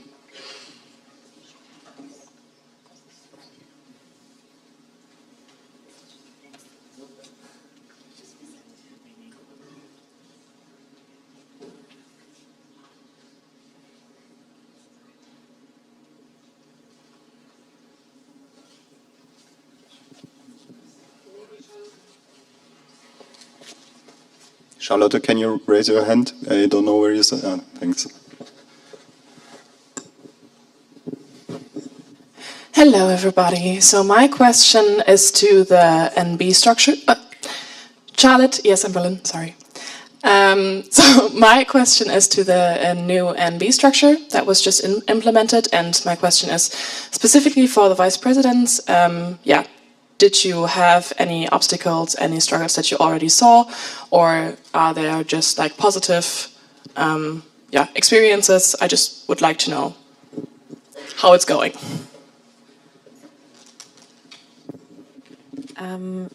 Again, Jule, this is Lena. Hi. So thank you so much for the question, Charlotte. From my opinion, actually, this has been very good for me, and I love working in also as a team with Lena. We call ourselves 2 VPs in a pod. To be honest, it has been a very positive experience for me. I think compared to the vice presidents before us, they had an insane task description, because I finally have now the time to really focus on section care, to have a very, very big section care team to actually take care of the sections and not focus on parts that I cannot really attend to because of the work amount. So for me, this has been an entirely positive experience, but that's also because I really like Lena. Lena, National Board. I completely agree. It's been really, really good. It's also good that we, like, as you might know, we distributed tasks differently than on the international level. So Jule can focus on the section care and I can focus on like the national level care basically. So it's like really, really good. But also Jule and I communicate a lot and like we work closely together. So this also will be crucial for future VPGs and VPDs that they communicate well together and work together because it's basically one position but split in two.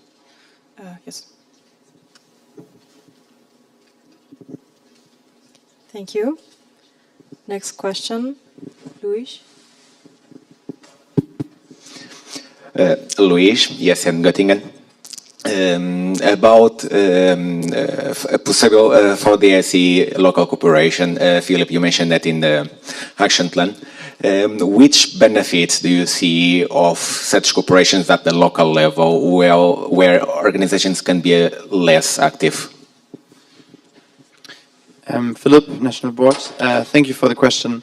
I asked this question myself. However, I think that when you look into the VDSE, so the VDSE is basically an umbrella organization such as Eastern Germany is for you, where you have different other student organizations involved. And I think what we don't notice is often we have similar structures and similar problems. And I think definitely also on the local level, when you have, for example, ISAC in Berlin and also ESN Berlin, I'm pretty sure you can cooperate, and especially then on the topic of internationalization, you can cooperate together and bring the message and our ideas and make it reality in the end. And how to do it is something I would like to discuss also with RCs, because I think there could be a potential, but this is up to discussion.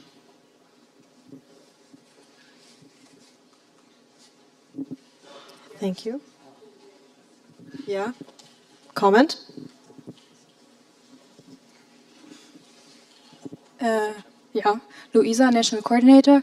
To comment on what Philip said, before COVID, actually, those local corporations were really, really active and working really, really effectively, not in all cities, but a lot of cities, even in small cities like Jena. And it has shown in the past that being part of the VDC can contribute.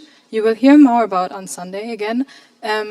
But this isn't something we should take lightly, but really see the benefits of it and put also more effort into it for the future. Are there more questions to be expected? Yes.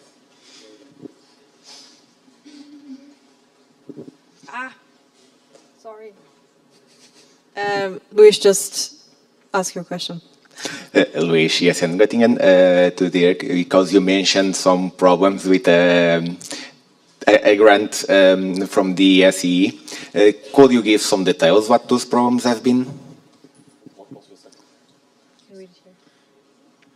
So I think the main problems were that these grants never have been finished. These grants, the money was received and a good part of the money was spent, but there was never a report sent to DSEE. So the last two treasurers missed to do that, and the DSEE sent us many emails that had not been answered before, that I took over to answer, to reply to them, and to probably find out that we owe them money to send them back, because we received money for grants, for purposes, and we did not use 100% of the money for these purposes, and we kind of have to figure it out how much money we have to send them back.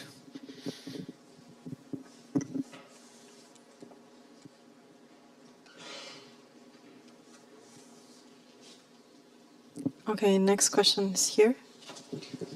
Please, if you see that the question before yours in the speakers list is being answered, raise your hand already that I can come and give the microphone to you. Hello, I'm Tiago Coimbra from ESN Porto, ESN Portugal. My question is regarding the merge that you are preparing. Is this merge for like internal merge for the volunteers, or is it merge for the local sections to sell to the international students? And if it's the second case, how do you assure that the local sections, even you have so many local sections, that they have like the necessary resources to do this process? Hi, Thank you so much for your question.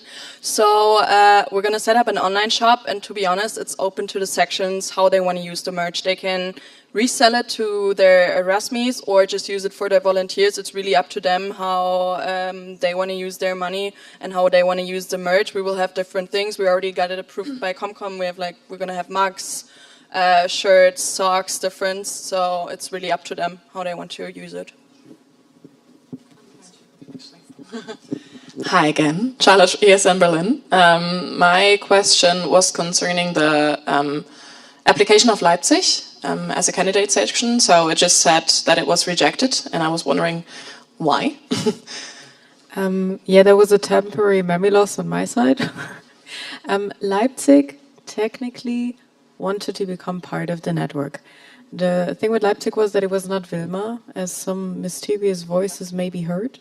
It was a random guy that kind of misunderstood the whole thing, and he was very eager to join the network, but there was no section wanting to join the network. So the rejection was not out of any bad feelings or anything. It was just a little bit of a misunderstanding between like that one singular guy, and unfortunately it wasn't Wilma, but maybe in the future. Are there more questions to be expected?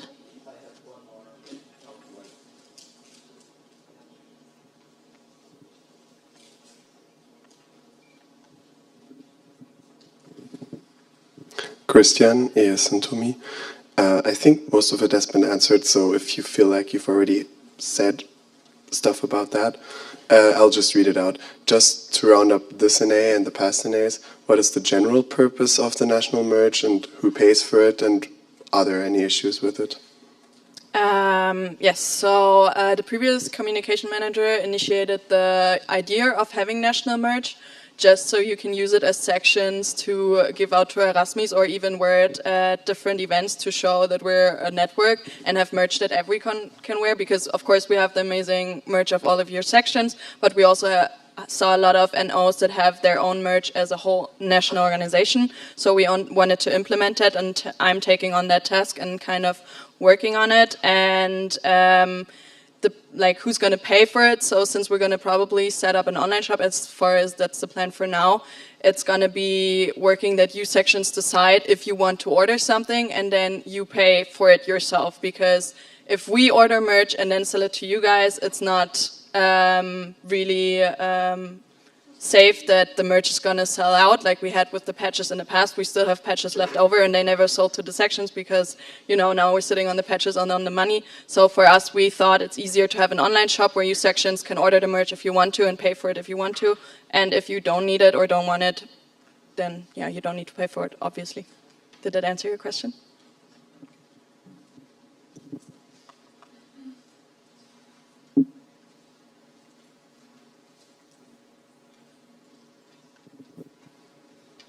Hi, Nico Seiler, RC West, ESN Köln, ESN Bonn.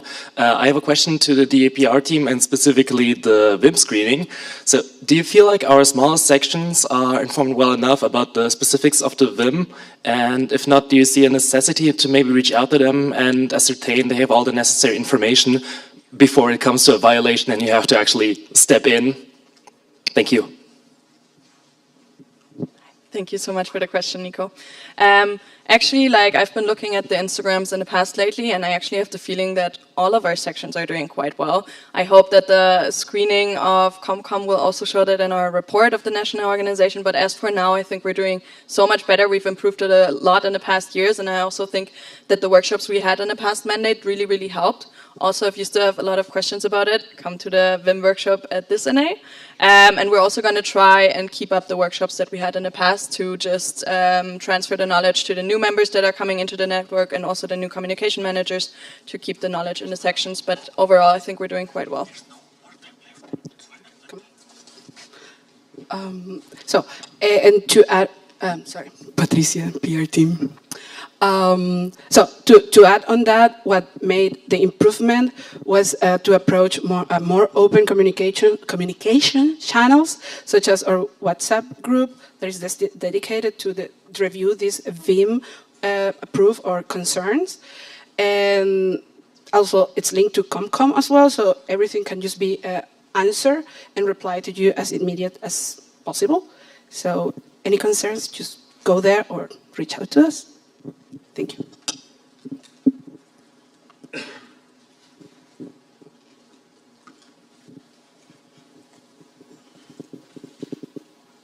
Are there any more questions to be expected? I propose to close the speakers list. Any objections? Okay. Speakers list will be closed. Marco, can you do it? Also, you already had 2 questions, if I'm not mistaken, right? That means that we will put your questions at the end, if we still have the time. Okay. So the next question will be Martin.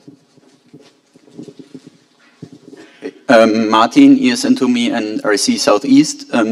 I saw in the agenda there's like 2 spots for an AOC application. So asking to Hannah, are there 2? Because I think you just mentioned 1. I will answer your question 2 and then Hannah can go. Chiara, main chair. I put down 2 applications because there's the possibility for a lot of sections to apply. There could also be 5 applications or 10, we don't know. The deadline was last night, so I didn't know before that. That's why I put just 1 extra slot to be safe. But now Hannah can tell you about the applications. Hannah, NB? I think that's the answer. We just kept a slot open just in case another section decided to apply. Okay, thanks. Yeah, then still Martin, ESN2Me, because I also have the next question. Also regarding the NA application, so in the Google Drive for the NA, in the applications folder, I didn't find the NAOC application yet. Could you upload it as well so that we can look at it? Yes, it will be uploaded. I, as main chair, didn't receive the application yet, but we will upload it as national level. Thanks.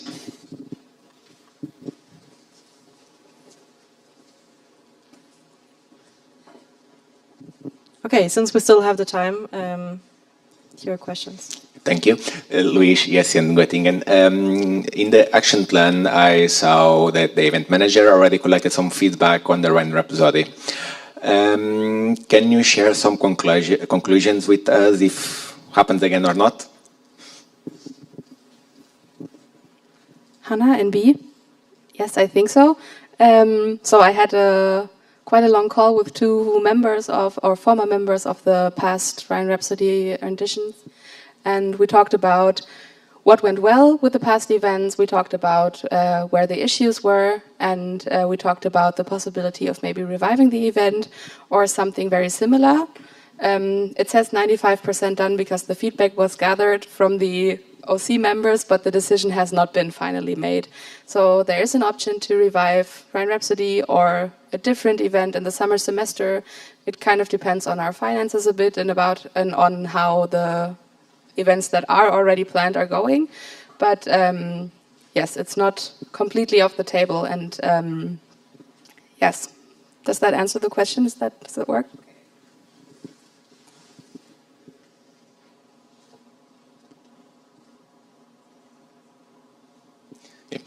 Luis Jessen, Göttingen.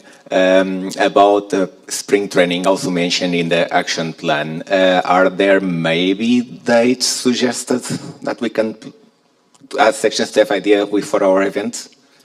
Lena, National Board, no, there's no date yet. Like, it was the idea to do a skills and employability training because based on the section calls, we got a lot of feedback that you would like to learn more about how you can put the skills you learn in ASN into professional you get a job work.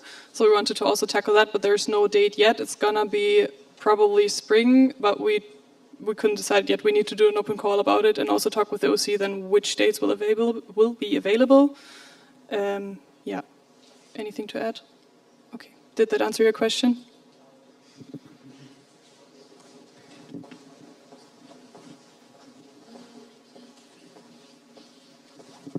Okay, thank you very much for your questions. Some of you have already discovered that we also have this huge appreciation column and wrote appreciations. So national level, please take a look at the appreciations.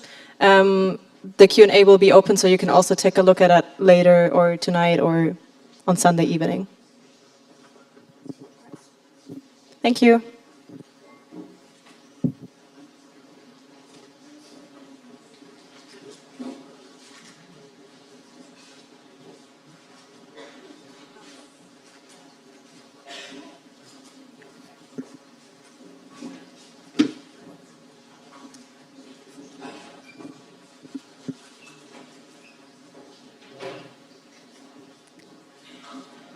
Okay, now we continue with a quick spree break announcement.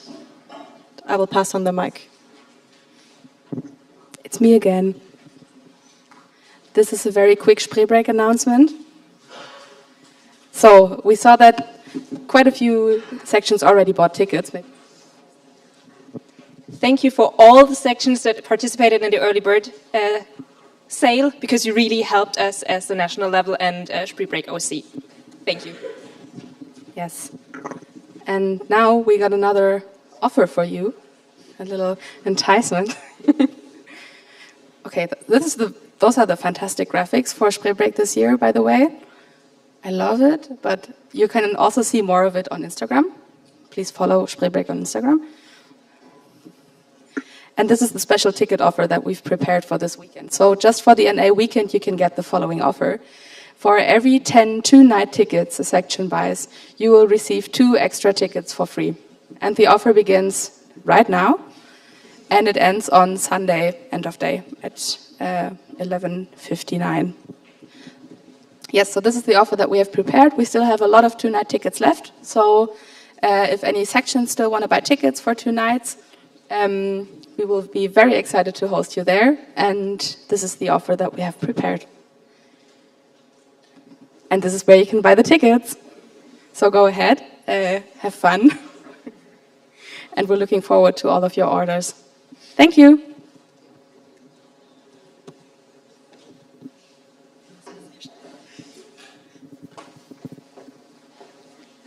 Thank you very much for that short announcement and this amazing offer.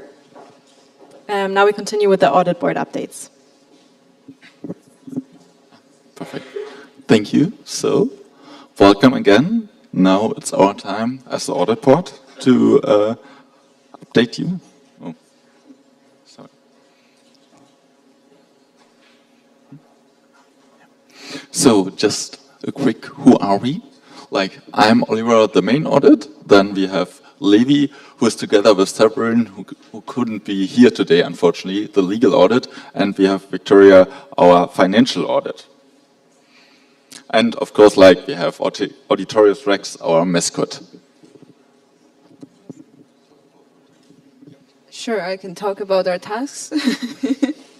So, as you can assume from the distribution, we have a legal part. So, we provide legal guidance or our legal auditors to use sections and any questions, especially regarding your legal documents or how to become an FO, this kind of stuff. You can always reach out to us at auditors@esngermany.de. And all of the communication is confidential, so we don't walk around and yap about you to random people. Don't be worried about that. We also conduct audits of the NB's activities. This is mainly my job as the financial auditor, so I audit the financial activities, but also we audit the legal activities if they're in accordance with ESN Germany's legal documents, and oversee the voting at the NAs, which is mostly Oliver, as you got to see today, and he, together with Philip, the president, is responsible for the code of conduct incidents. So whenever something connected to breaking the code of conduct happens, these are your points of contact. Yeah, so what did we do since the last NA? Obviously, first of all, we had our team building trip in Würzburg. It was amazing. We spent a lot of time together, at the Volksfest. Yes, it was nice at the Volksfest, but we've also been busy and worked, as you can see in the picture. for this NA, we handed in several SOS proposals, as you probably know, because you all read them. Yes, then I have been working with the Code of Conduct Restructuring Working Group. You will hear from us tomorrow. It's a rather long proposal, but we will get through it. Yes, then obviously we also supported the NB's transition in preparation of this NA, talked with them in several calls, same with the CT, just to make sure that the 3 statutory organs are basically on the same page and are preparing for this NA. Yeah. I did financial and cash audit. It took a lot of time and was a big task. But it's only a task of the financial auditor. And we tried to help on Spreadbreak-related matters. And we're still searching intensely, because as you might know, during this weekend you will choose the new audit board. But so far there is only 2 applications, mine for main audit, me, and one for legal audit, Martin from TUMI. But an audit board is supposed to be 4 people, so we're very intensely looking for a legal and financial auditor. I know finances, I don't know legal stuff, so, you know, get the hint. We hope to see someone applying who has an interest and background in law, maybe. Just to make it clear, you cannot apply for this position anymore because the open call is closed already. But as we are, as it looks now, currently unable to fill 2 positions inside the audit board, the new elected members will be able to appoint someone until the next National Assembly. So reach out, please, to us, the old audit board, or then in December when the new audit board is in their mandate, if you're considering to support them. You would not have to apply in front of the NA. You only have to talk to the then current audit board to figure out if you can work together with them, and if they think that you're suitable for them, they would appoint you. And that mandate would only be until the next NA. I said that already, but it's not a full mandate, it's just an appointment. Thank you for the clarification. And that brings us to the end, so if you have any questions, please put them now in. Thank you very much. Yes, there's of course the Q&A again. Let me quickly find it. Here they are. So there's the QR code. You can scan the link and ask your questions.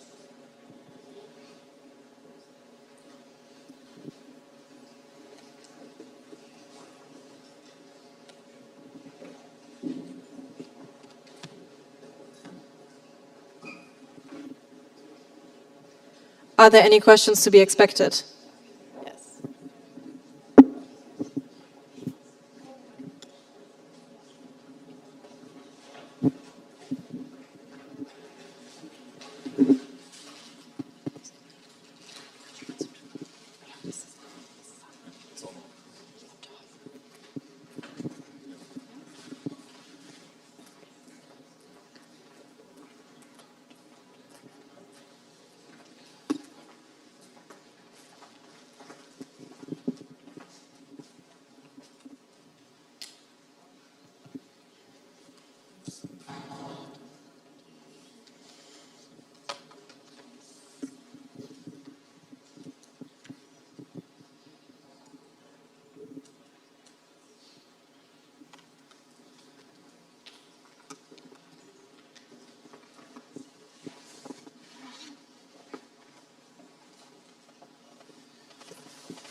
Ah, okay.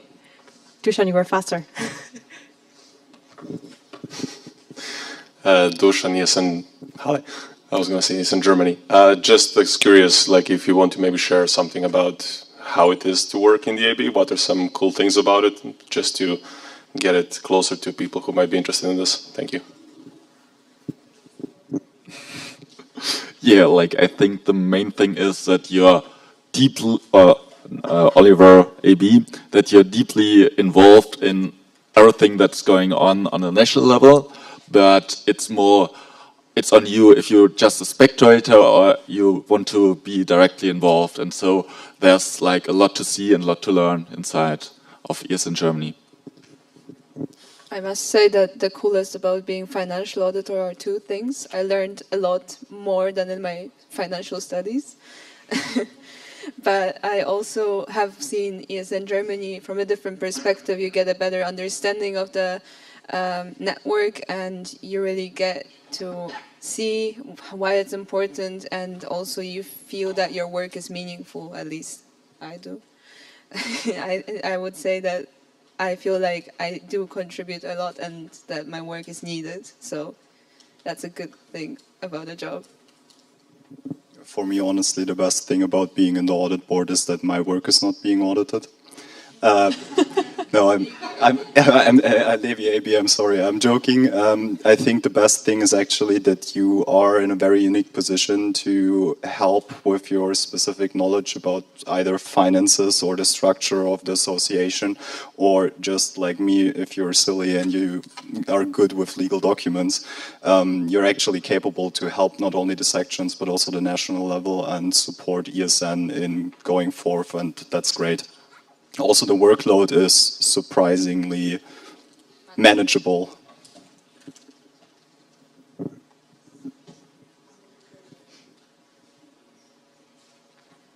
Are there any more questions to be expected? I propose to close the speaker list. Any objections? Okay, speakers list will be closed. Tom, yes, and Berlin. When you solved the issues with the Spreebrek OC, did you find any possibilities to change in the EPP or the SOS to prevent those similar issues in the future? Yeah, sure. Like our plan is together with the NB and especially Hannah as event manager to start a working group to define a process for the OC selection for like the next year spree break, for example. But like, yeah, that's a task for after this NA. Maybe just to start a working group, Victoria AB, to start the working group with the intention to implement its findings.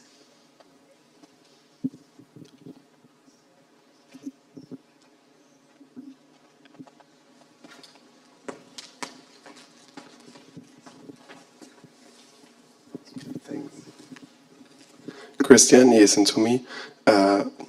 Sorry if I didn't follow up on that, but for the legal audit, I remember that there was a working group for a Mustersatzung as far as I can recall it.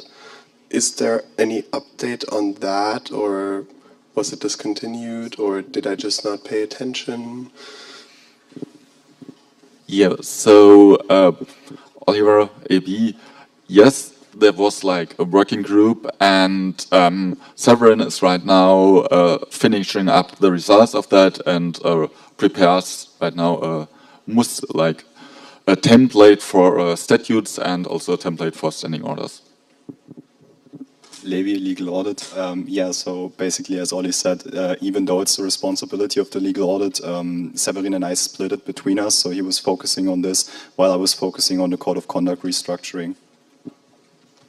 And just to touch on the topic of working groups, Victoria AB, I, at the last NA, hinted that there will be another financial working group coming, but as some of you might know, I am currently in my Erasmus and don't have time for it. So if anyone is asking themselves, this is potentially coming, but not now.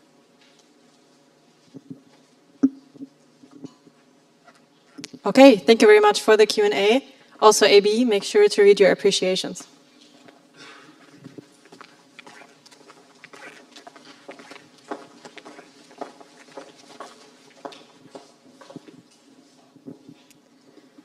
Okay.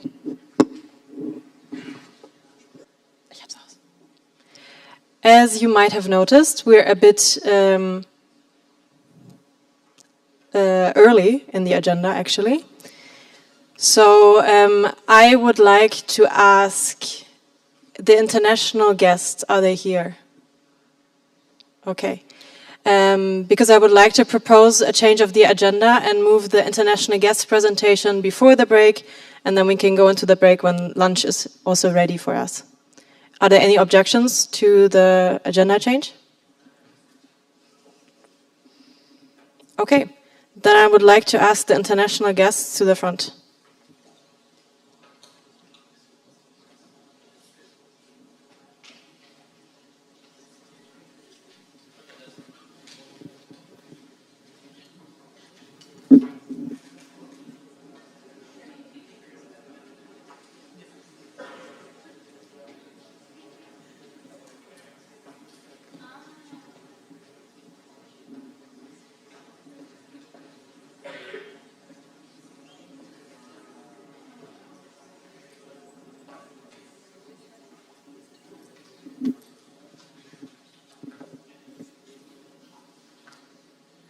Aren't you three people?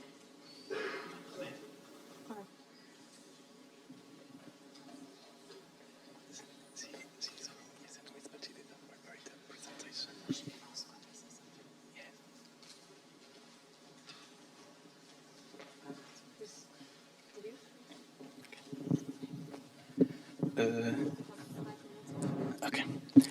Hello everyone, I'm Tiago from ESN Portugal, ESN Porto, but please call me TT. It's here. Okay. So, a little bit about ESN Portugal. We have 12 sections in 14 cities, so as you can see, small compared to you. You don't have to challenge to pass our section number because you already did. We have more than 500 volunteers, and we have lots of international students for our side, so we are proud of it. Regarding ESN Porto, I brought some numbers and some fun facts for you. This is our volunteers in our last retreat that we did. And we are the first local section of ESN Portugal, founded in 1992. Some people say 1991, but 1992 is the official number. So you have here the ESN Portugal board, the national board. We are missing both vice presidents for development and for governance, and we are missing the treasurer. And then you have the ESN Porto board, which I'm part of. So in the middle, you have Maria João, which is the president. Then you have Aris, that he used to be from ESN Greece, he is the vice president. Afonso, events manager. Then you have Pedro, our treasurer, and the princess of board, me, marketing manager. I know you usually have the communication manager role as the board position, but in Porto we work differently. So I am the marketing manager, and I overview the marketing department and the communication department. I also left a QR code for you to, if you want to check out our Instagram, doing my job promoting the section. And a fun fact, it was that we won the Erasmus Destination of the Year in 2024. And the first EGM was actually hosted in Porto.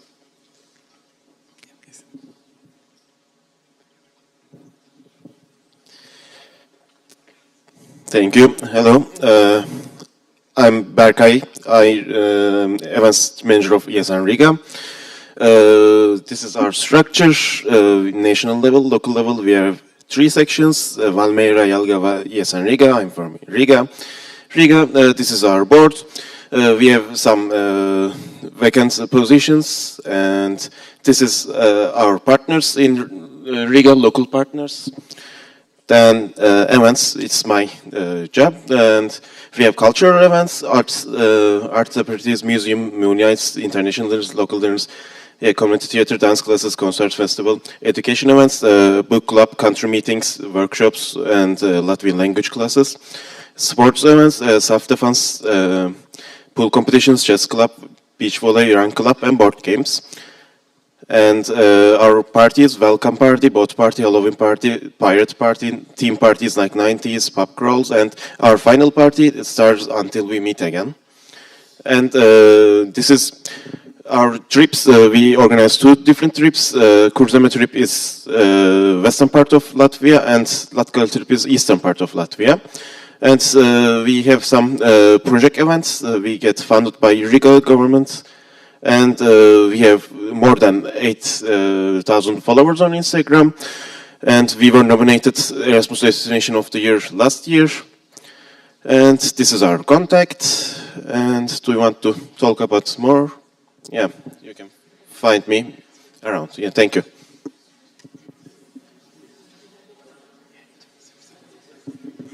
Hello, I'm Rebecca. I am from ESN Greece. I don't have a presentation, but I'm very happy to be here. I'm very happy to be part of the National Assembly of Germany. And yes, thanks for having me.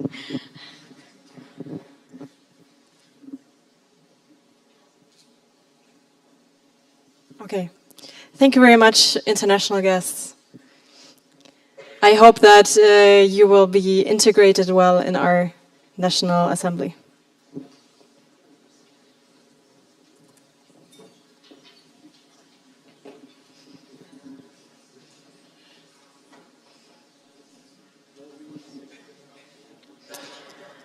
Okay, so now we have the lunch break. Please be back, before you stand up, please wait, be back at 13:35. That means sitting in your seats 13:35. And short words from the OC. Okay. Hi, everyone. So we're going to have the lunch in IBZ, which is another building. We're going to have Börek for lunch and Kaisergemüse. I have no idea what's Kaisergemüse in English, so I'm sorry. Let's start with the next agenda point. So if you're still standing, please take a seat, and then we can start.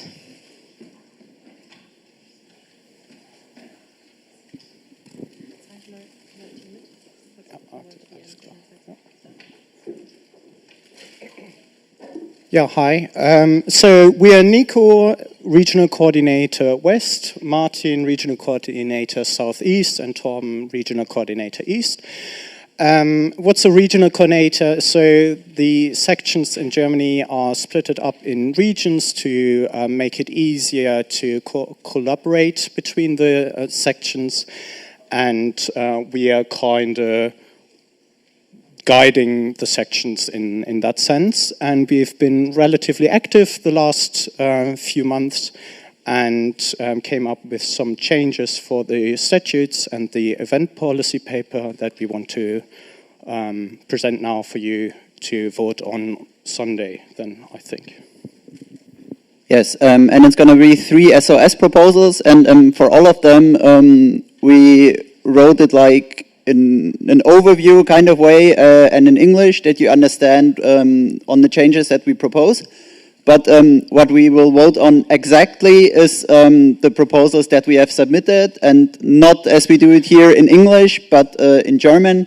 So for the exact wording, I refer you to the officially submitted proposals that, as Levi has said, you have, of course, all read. Thank you. So without further ado, I'm going to start presenting the first part, the one that has been worked on by the 3 of us. So first of all, the rationale. So basically, why do we do this? Why are we here up front? Is that RCs are often not mentioned in the LP organization process. Again, an abbreviation, LP, local platform. It's a meeting that we do twice a year in every region to get together. It's basically like our mini NA. When following the EPP or event policy paper, and that the current rules, we believe, can be impractical. So our goal with that is to provide greater clarity around the RCs, the national boards, and the organizing committees' responsibilities, and to establish a clear and more practical process for organizing the local platforms. So, as it stands right now, paragraph 7.1 of the EPP, registration procedures and deadlines. So, as it currently stands, the OC prepares the registration for local platforms and the national board gets reading rights.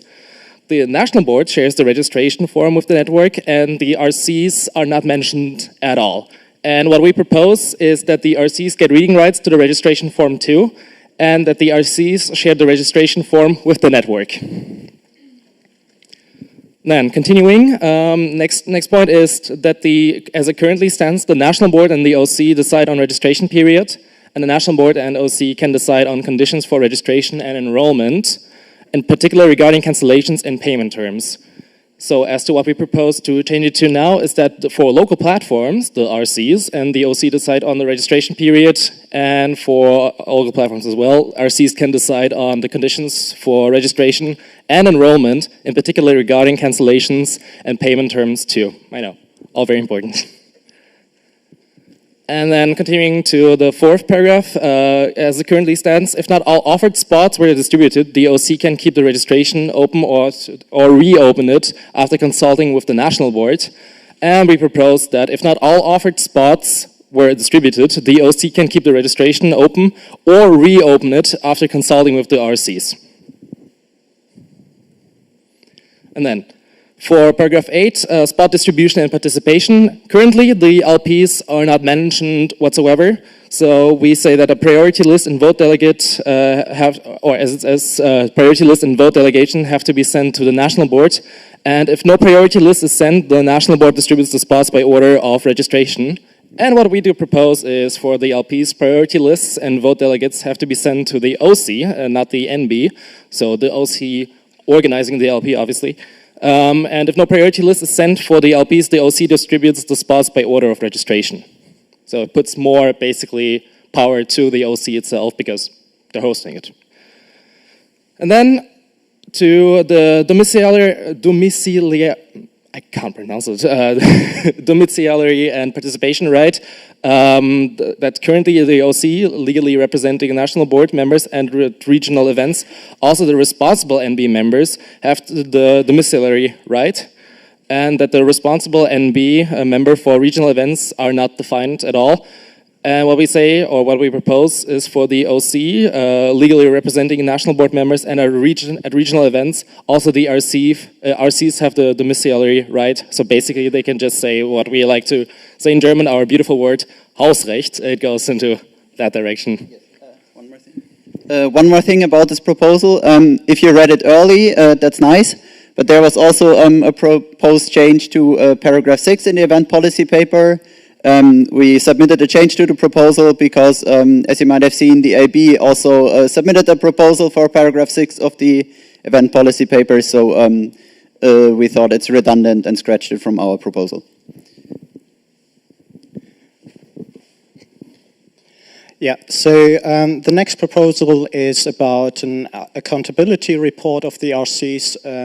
So far it's the case that the RCs get elected by the sections of their region, but at the same time they don't have the duty by the statutes or the standing orders to report in any means. So far it's done through the national level updates every month or here at the NA, but actually the RCs don't need to do that.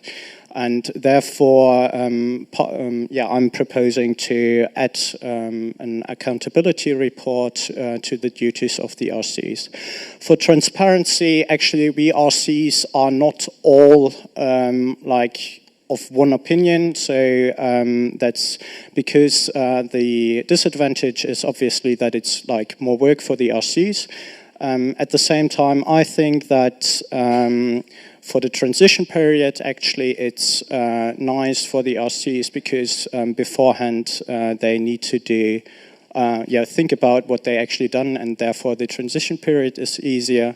Additionally, the transparency to the sections is easier, and also to possible candidates, it's actually more transparent what actually the tasks are. And yes, that's it. Since we don't agree, I'm really looking forward to your opinion in the discussion later on. Yeah. The changes, though. Yes. So basically, it's just adding that we have an accountability report 4 weeks after the mandate ends.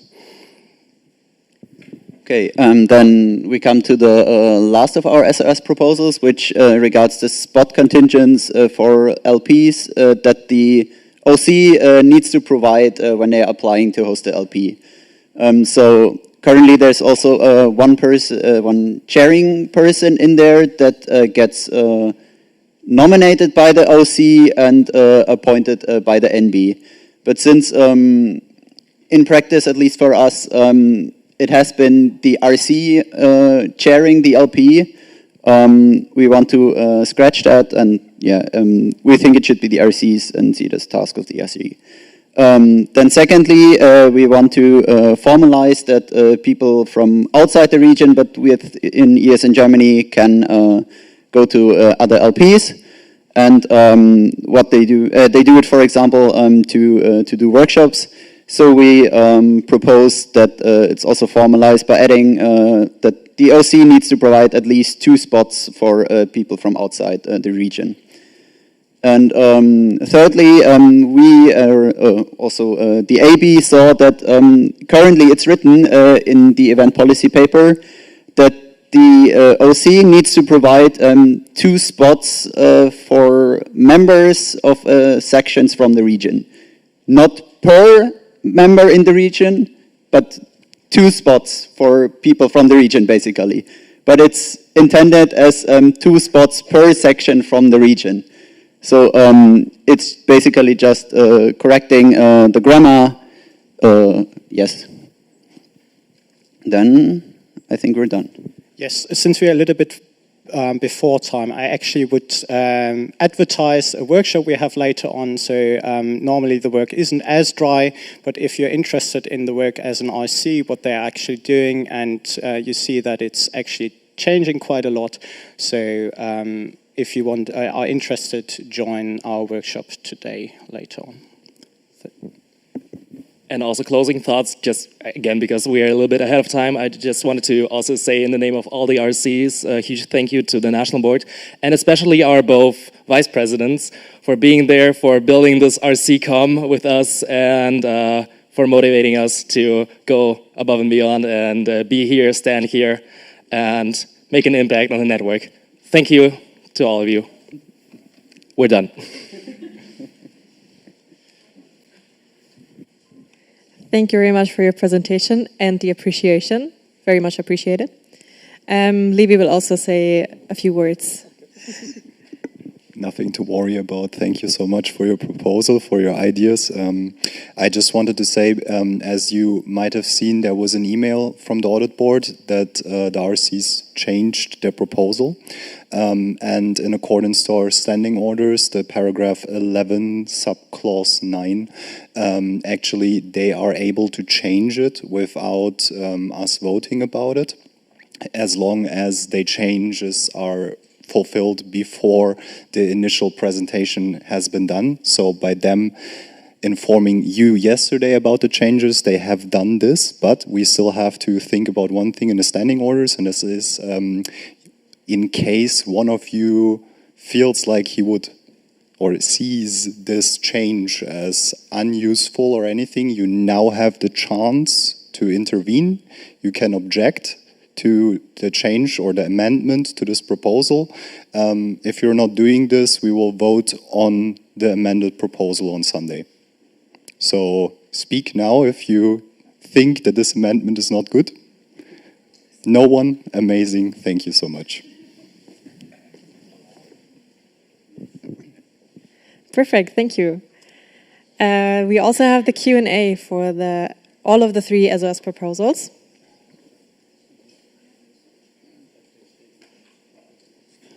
Please, when you ask your question, clarify which proposal you're asking your question to. Here is the link.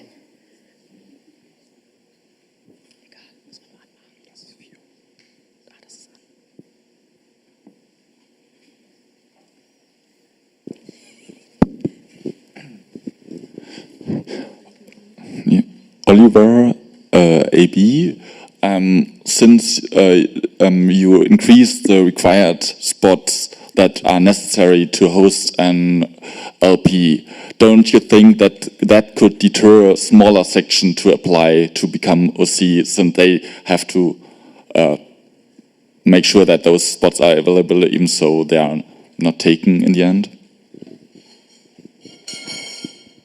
Tom, RC East. So with our changes, it's actually 1 spot more. And I think that's doable. A part of the change of what was already intended, and I think also already done with the 2 spots per sections in the region. So with compared to what was done beforehand, it's one spot more, and I think that's doable.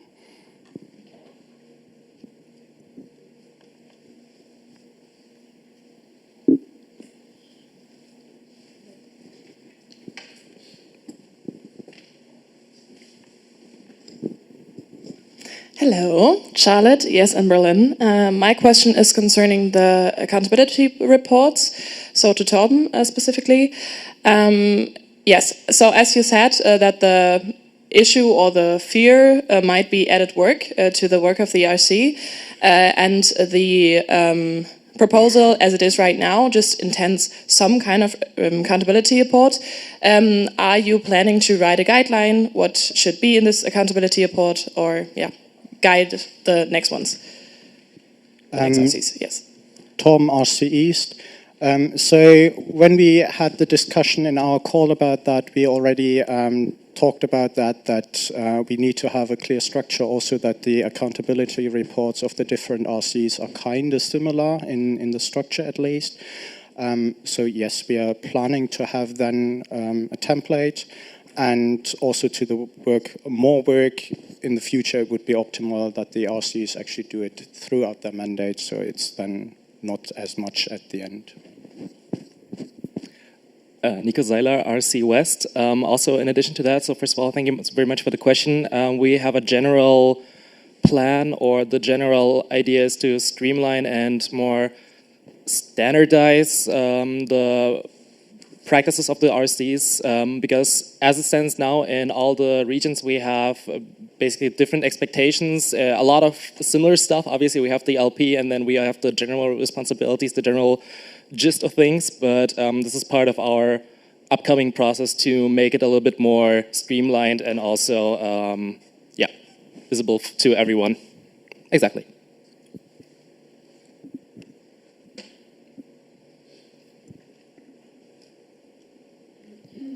Are there any more questions to be expected?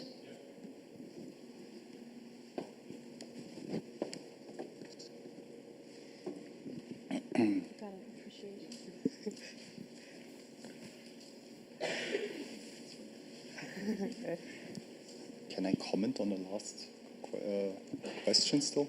You have a comment? Yes. Levi AB, I just want to point out that for the accountability reports, we already have a provision in our standing orders. It's not for the RCs, it's for the National Board and the Audit Board. There is also no specifications of how this should look like. So in general, it might be even a good idea to have like some kind of guideline or structure how accountability reports in general should look like in the network. Thanks. Oliver, AB, how do you see it that the accountability report for a position that initially, or like where the RCs should be more like a lightweight position in the Eastern Germany network and an easy access position, while putting such a bigger requirement on it, especially in comparison to the NCs who don't have to do an accountability report right now? Tom, RC East, first to the comparison to the national coordinators. I think the major difference is that the national coordinators are appointed and the regional coordinators are elected, and therefore I... Like, oh, sorry. You can finish your answer first. And towards the light-weighted like role, since depending on how much you actually do, I think also the accountability report depends on how big that will be, and therefore I think it's yes, it's more work, as I said. Like if it's spread over the year, it's actually doable. I think very easily doable, but at the same time also not as big compared to other roles in the network. Yeah. So, Oliver, AB, I want to point out that the RCs are also appointed by the NB and are just like the LP elects a recommendation for the NB for the appointment. You're completely right, and I'm sorry Torben, ESN, RCEs, you're completely right. At the same time, the suggestion is elected, and therefore the accountability to the region, to the sections in the region. Nico, RC West. What I also wanted to add to the idea of having this accountability report, as has been mentioned by Torben, this is not a decision that is completely unanimous or that everyone 100% agreed on. I think the general idea of it was well received, but there's definitely still something that we're working on. And the idea is also, some of us believe that we do have a special responsibility towards our sections that, as Ollie pointed out correctly, of course they don't appoint us, the national board appoints us, but who elect us as the nominee to be appointed. So of course with that accountability report we feel like we are fulfilling that higher standard that we set ourselves for our sections when we're applying to become RCs or be appointed RC nominee.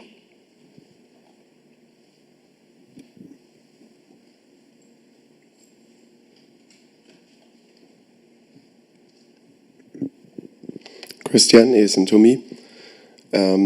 Why exactly was the choice made to send the prior list to the LPOC and not to the RC, or is that, in that case, is NB and RC synonymous? And also,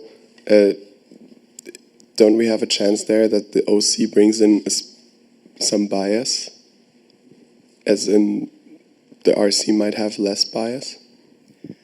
Torben, RC East. So the current status is that the whole distribution process is actually done by the OC with the LPs, and we didn't want to change that much to that, but wanted to keep the changes relatively small. Also, again, to basically because how it's practically working right now is that the OCs are doing that together with the RCs, and so we wanted to keep the change relatively small. That comment was first. That comment was first. Yeah, a comment?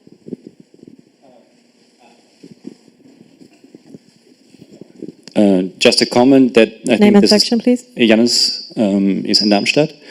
I think this is regionally different. Like in the southwest, the regional coordinators to the spot distribution.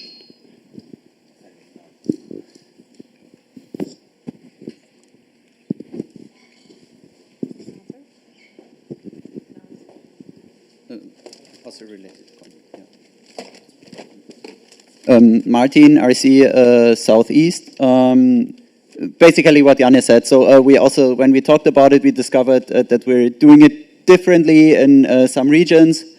But this is what we agreed on. Yeah. So we thought about it. We are aware.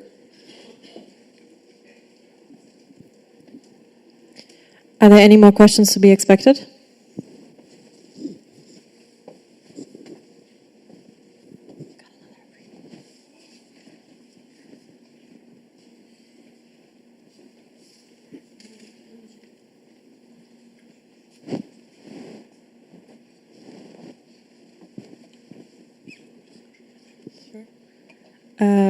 Torben wants to say an appreciation. Yeah, so I just wanted to say thank you for the discussion about the accountability report. That was what I really was hoping for, that there were different opinions, different inputs, and I really liked the discussion. Thank you for that.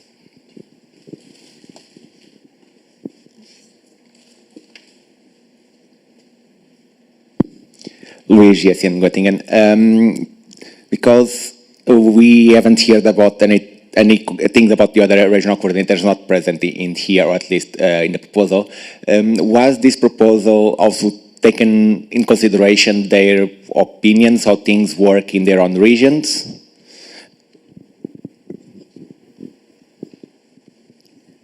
Martin, RC Southeast. So we discussed everything in our Slack channel. It was mostly Torben and me pushing it, but always giving the updates so people could contribute how much they wanted to. They also provided input, and then in the end, when actually submitting the proposals, we asked who actually wants to be name dropped, and some people didn't react to it. So I actually don't know exactly if they wanted to or not, or just didn't read the message. But the people who reacted and wanted to be name dropped are Nico, me, and Torben. Are there any more questions to be expected? I propose to close the speakers list. Any objections? Okay, speakers list will be closed. Thank you very much for the presentation and the Q&A.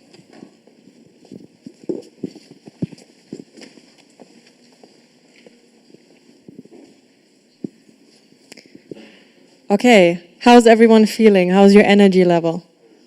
A bit tired after lunch, maybe? And maybe we need a quick energizer for that. Woo! I don't know. Svenja and Lena will do a fun energizer with you, just to get the energy back for the rest before the next break.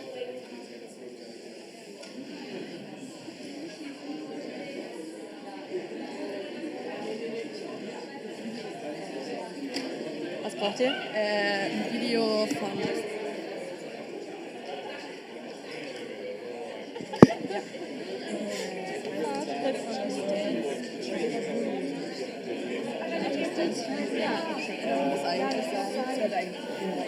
Oder wir müssen es halt alles umstellen. Okay. Kannst du noch was sagen? Nein, aber damit wir hier vorne vortanzen können. Ja. Ja, ich sag kurz was. Mein Laptop ist unter, ja, da drunter.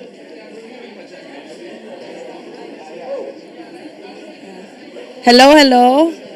Just a quick background to this energizer. As you know, we had the National Board Weekend and we had a lot to discuss and a lot to talk about. We also needed energizers in between. And we found this Just Dance. And it's called Chakaroon, but we actually call it the Macaroni Dance because it's really, really funny. So I hope all of you will enjoy it as much as we did. That's why we wanted to share it. Let's go.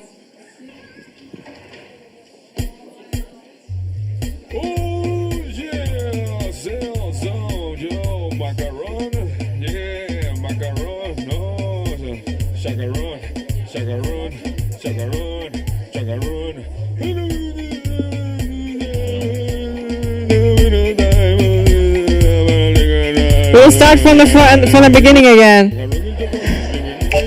More energy for you. Oh yeah, Zellzone, yo, macaron, yeah, macaron, no, chacaron, chacaron, chacaron, chacaron.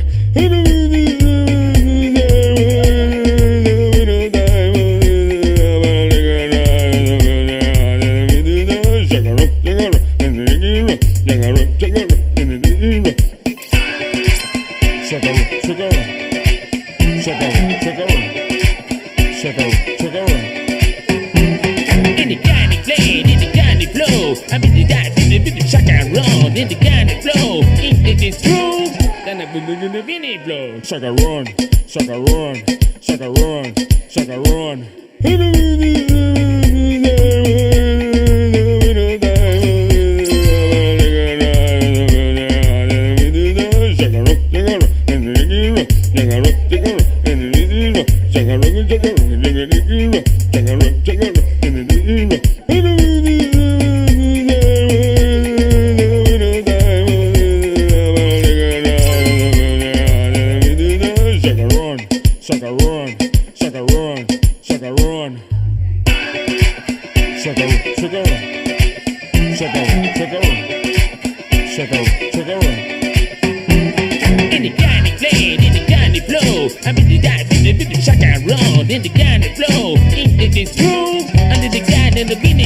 Macaroni so in the guinea flow. I be the side with the chacaron in the garden, then I'm in the guinea flow.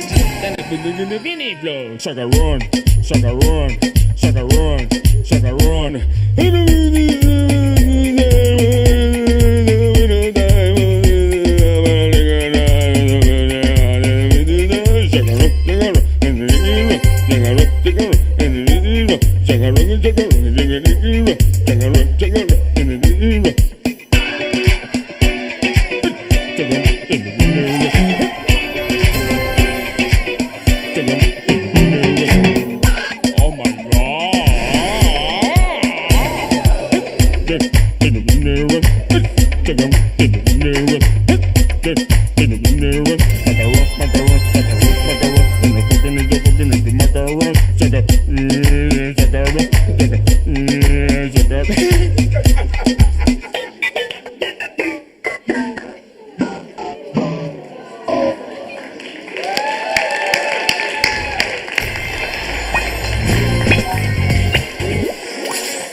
Okay, we hope you feel energized now with all the shaking that we did, and I hope that not a lot of you got hit by your neighboring people.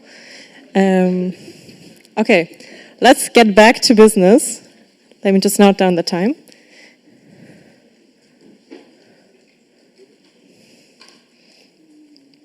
And I will actually start with my application presentation as permanent main chair. I told you already before in the introduction, I'm the main chair right now. I'm your permanent main chair, but my mandate ends at the 30th of November, and I want to do a second mandate. There we go.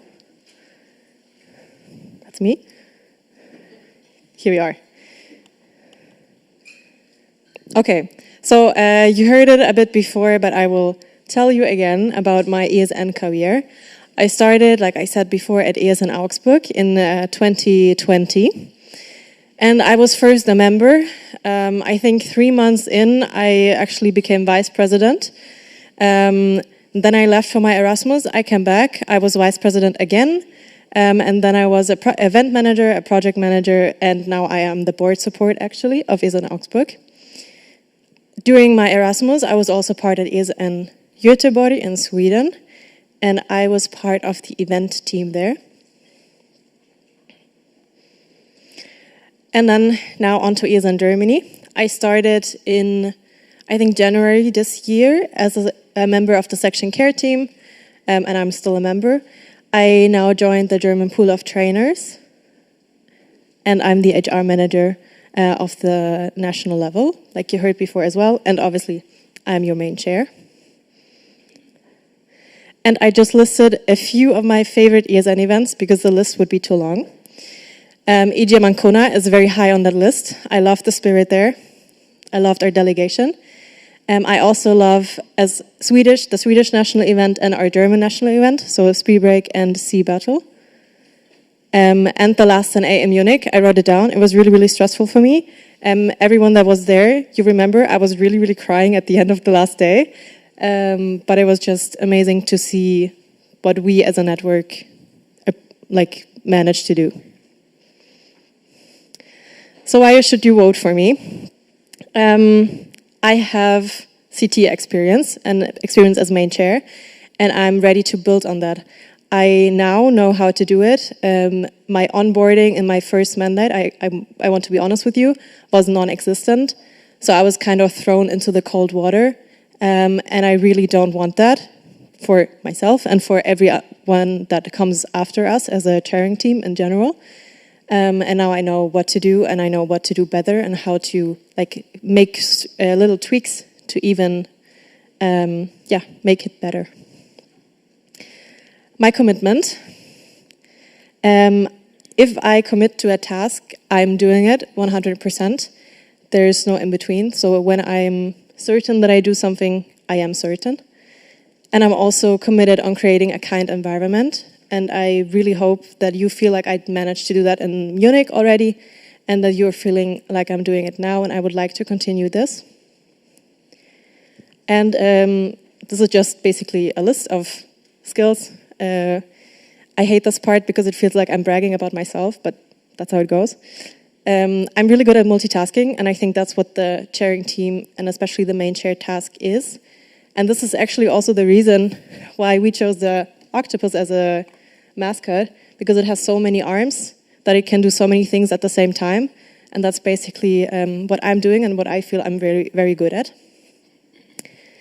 I'm good at communicating and teamwork, good at organization and time management. And I would consider myself as a very open and empathetic person.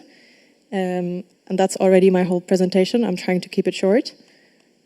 If you have any questions, you can ask later in the end for our Q&A.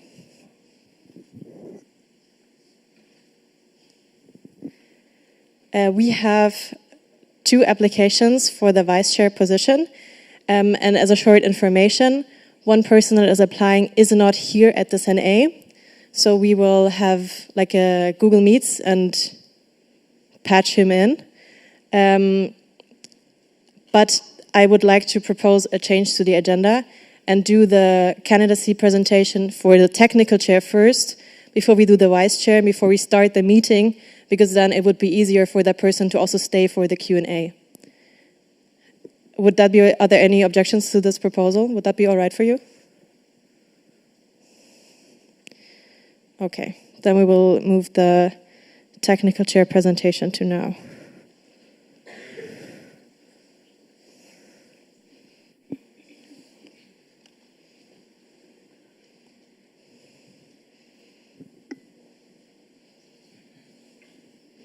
Give us a second, we're multitasking.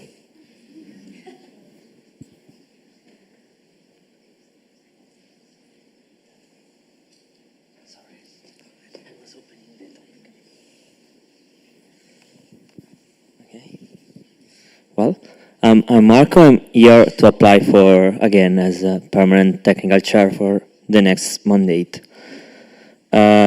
I will show you my careers. I am from member of ESN Bergamo. This is the shirt of my section, so if you like it, appreciate it. And I was like everything. I was the local representative, webmaster, still in still doing, even if I'm not part of it anymore, and a warrantor of my section.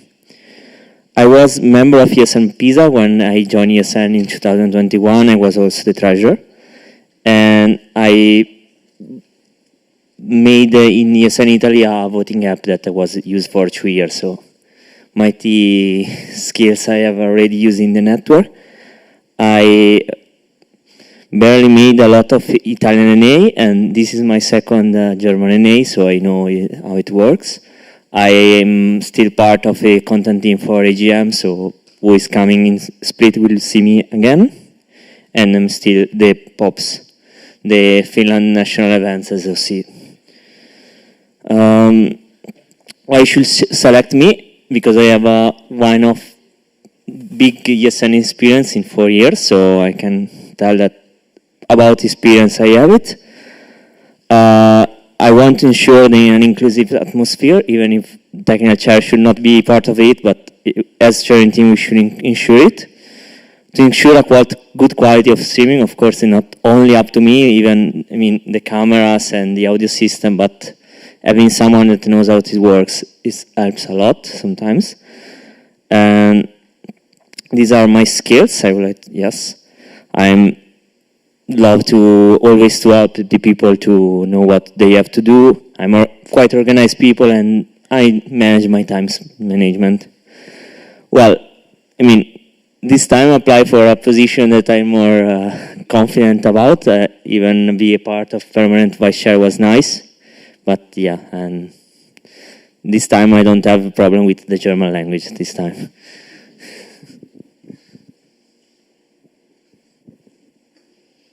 We're not at the Q&A yet, don't get confused. Thank you, Marco, for your presentation. And now Zita, as a vice chair application. Hi, everyone. So I would like to apply for being the permanent vice chair of ESN Germany. And to start with, I would like to talk a little bit about myself to get to know me a bit better. So I'm a full-time student in Szeged, Hungary, but it doesn't prevent me from coming to Germany several times. I do it quite often. I'm an English and German teacher trainee in Szeged in Hungary, and I'm involved in other networks as well, so not only ESN, but in a PARSH network, which is also a network based on students who used to learn German in high school outside of Germany. I love volunteering, also not only in ESN, but I did a European Youth Olympics Festival as a volunteer 3 times already in 3 different countries, and I love this, so feel free to reach out if you're interested. And I did 2 short-term Erasmus trainings in Spain. So I love traveling and I really love ESN. And I was really grateful to go to Heidelberg for my Erasmus. I really love the city and please visit it if you have never been. And yes, so somehow I always end up in Germany. I've been to some events. I went to Spree Break, and you can also meet me on trains, usually in Germany. It happened to me this year that I just met an ESNer from Germany on the train from Hungary to Germany, so yes. And yes, these are the events that I attended, and they happened here in Germany. My main inspiration was Webcards throughout 2023. It was my very first international ESN event, and I loved it so much. So thank you for the OC, thank you for everybody who made it as special as it was. So yes, it was my main inspiration to be more engaged in this network. And since then, I attended many other events, and I just love this community. And yes, what else I'm doing? So I'm part of ESN Szeged. I'm currently local section president. So I sent a link to my amazing volunteers in Szeged. And if they are watching the live stream, I want to say that thank you, and I really appreciate you, and you are amazing. Yes, and I used to be education officer. I'm really interested in the education field, and I attended Educate Starter, so I'm interested in facilitation as well, and I'm the part of International Committee of Education in ESN since May. And why vice chair? Because I attended many events in ESN Germany. I feel that I have a good knowledge about the network, but I want to improve it, of course. That's why I applied to be vice chair. I speak German and English, which can be useful when writing the minutes. And I think I can work in a team. And I have gained CT experience from NA Lithuania 2 weeks ago, and I love working in a team, as I mentioned. I want to make sure that everyone feels included, so please ask questions, because this is the aim of this whole assembly. And yes, I just wanted to highlight it. We want to get to know you better, and we want to ensure that you feel included. Yes, I like organizing stuff, so not only here in the CT work, but I was head of OC for our last National Assembly, so again, huge appreciation for the OC. And yeah, I like to be precise, and I'm very open, so I like approaching people. If you're standing alone in the corner, I will probably be there in 2 minutes and start talking to you, so I'm kind of extroverted. Yes, so thank you for the attention, and yeah, thank you.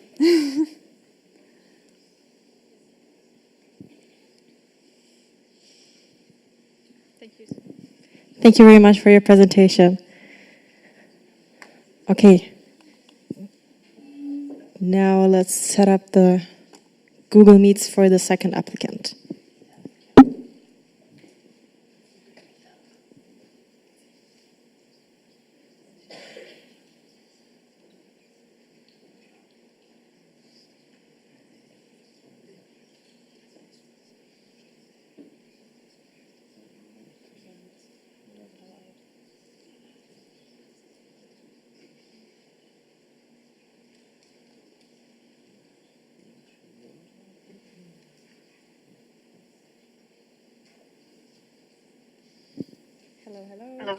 Hello.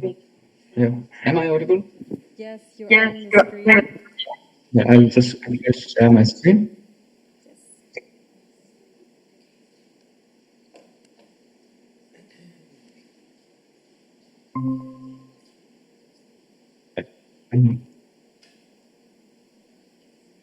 I hope you can see my screen, right?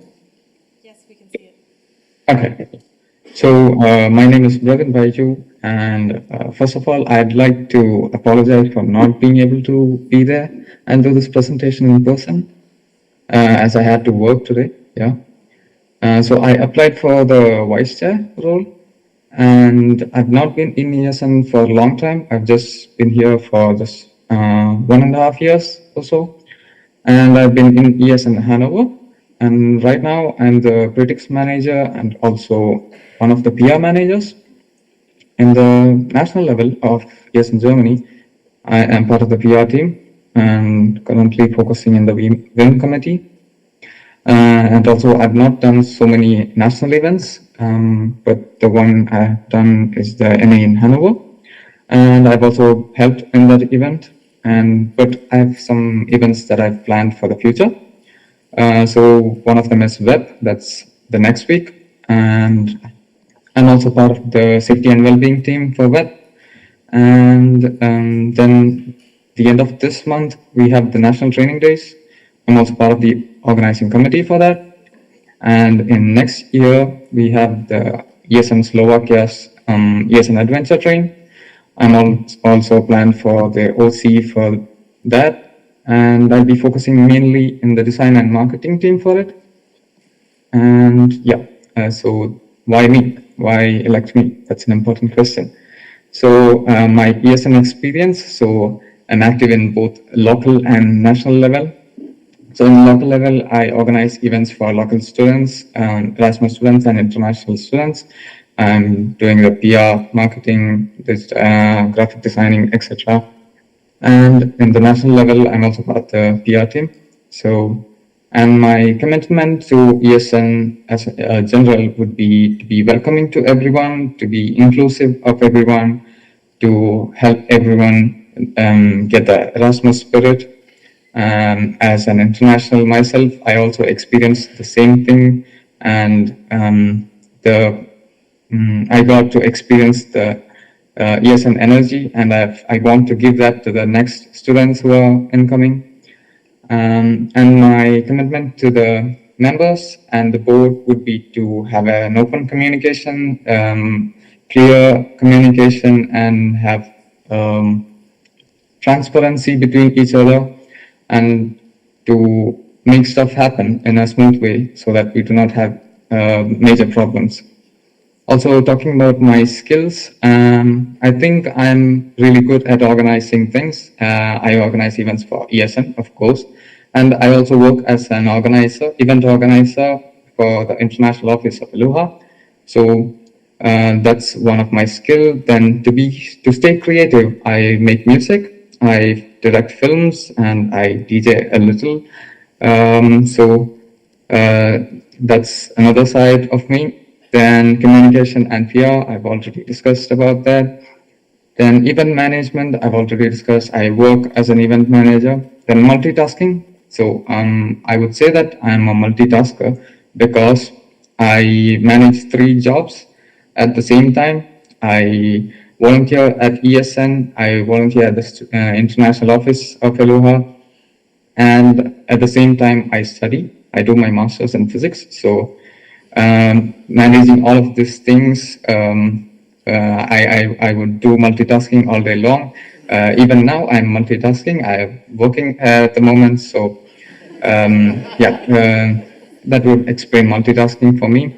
And then energetic, that would explain like, even at the end of the day, after all this multitasking, all this volunteering stuff, I still have the energy to do some things that I love personally. So that's how I stay energetic, and these are some of my skills. And that would be a presentation of me in 5 minutes. Thank you very much for your presentation. You're welcome. let's already start the Q&A. And I think for you, Bravin, I will share the screen so that you can also read the Q&As. And also as an information for the whole plenary, since we're the people that need to ask questions, I will not be moderating it. Levi will moderate it. And Hannah will take care of the minutes for the Q&A. So don't worry, everything is under control.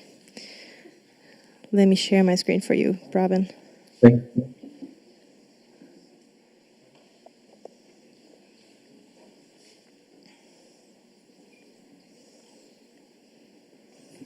Can you see the screen? Yes, I can see.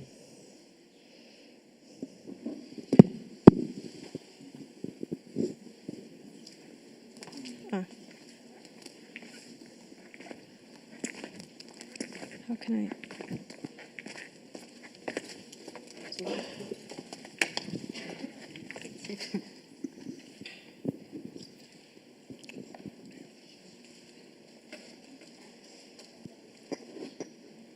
Okay, so then first question is already there from Torben.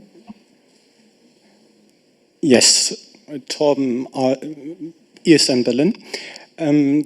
Currently, the main CT is also doing the national network and update calls.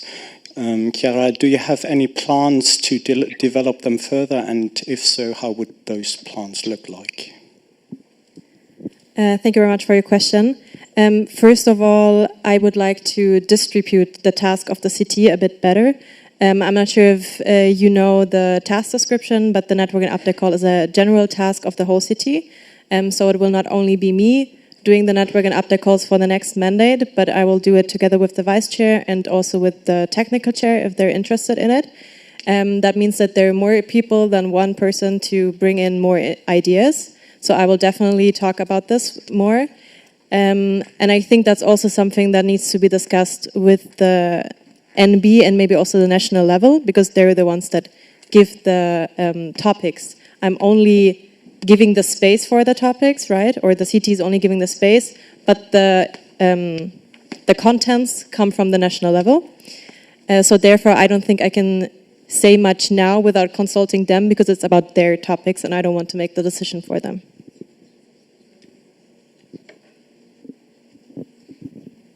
All right, then up to the next question from Olli.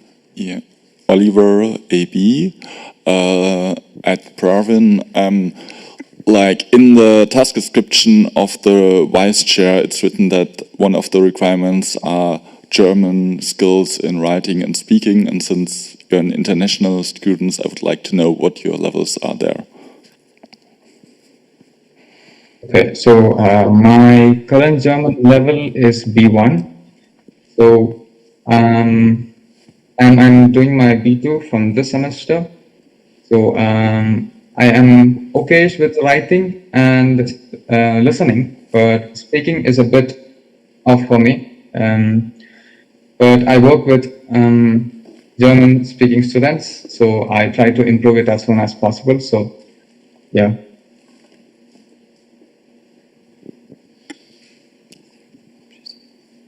Did I answer the question? Yeah, okay, great. So then up to the next question.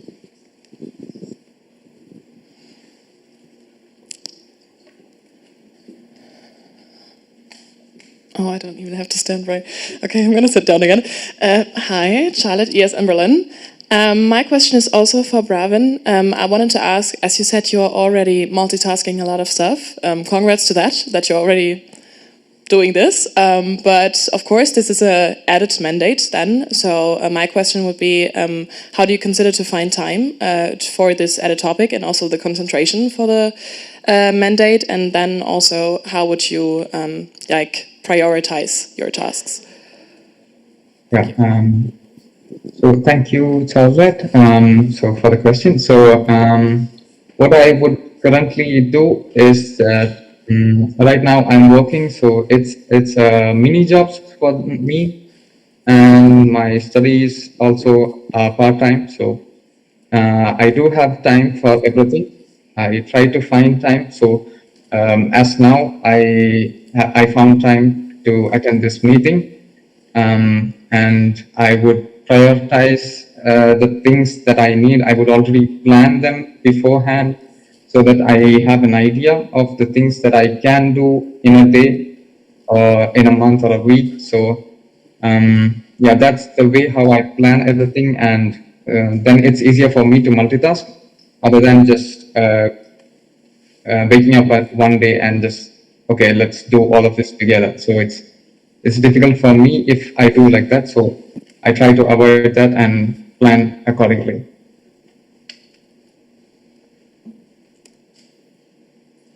Does it answer your question, Charlotte? Okay, then next question. Lena NB Victoria just told me that was the same question, so we can skip that. You're withdrawing your question? Okay. Is anyone else writing a question right now? Okay.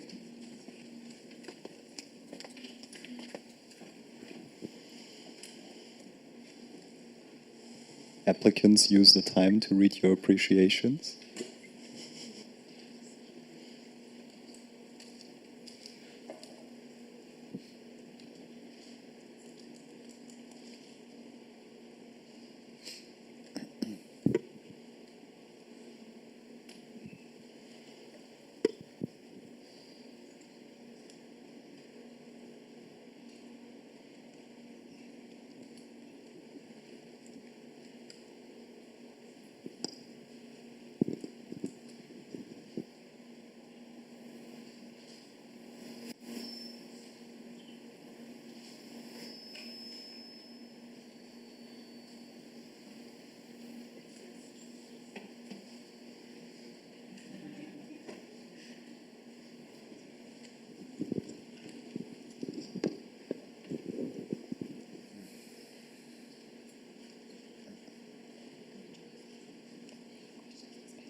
Could you give me a hand sign if you're still writing a question? You're all clear? Then I would propose to close the speakers list. Any objections? Oh, okay. Okay, sorry.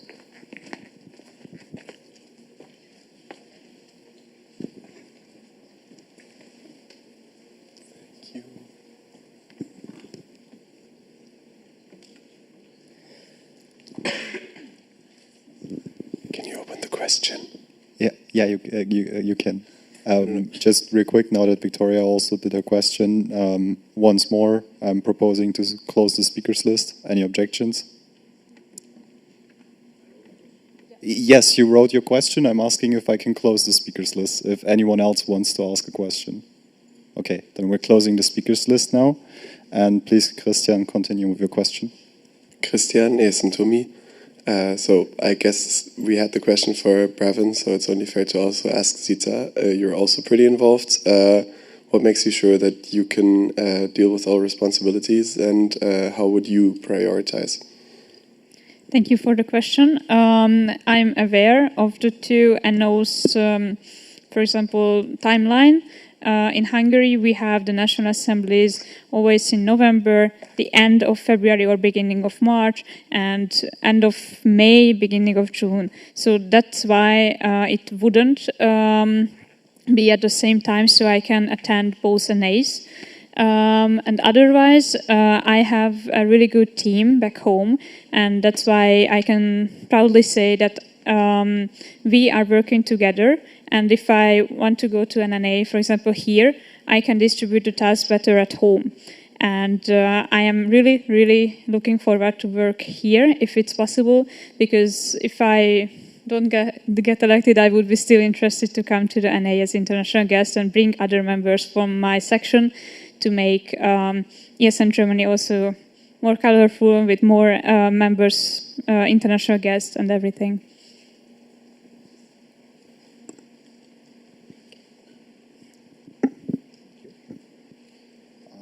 Next question.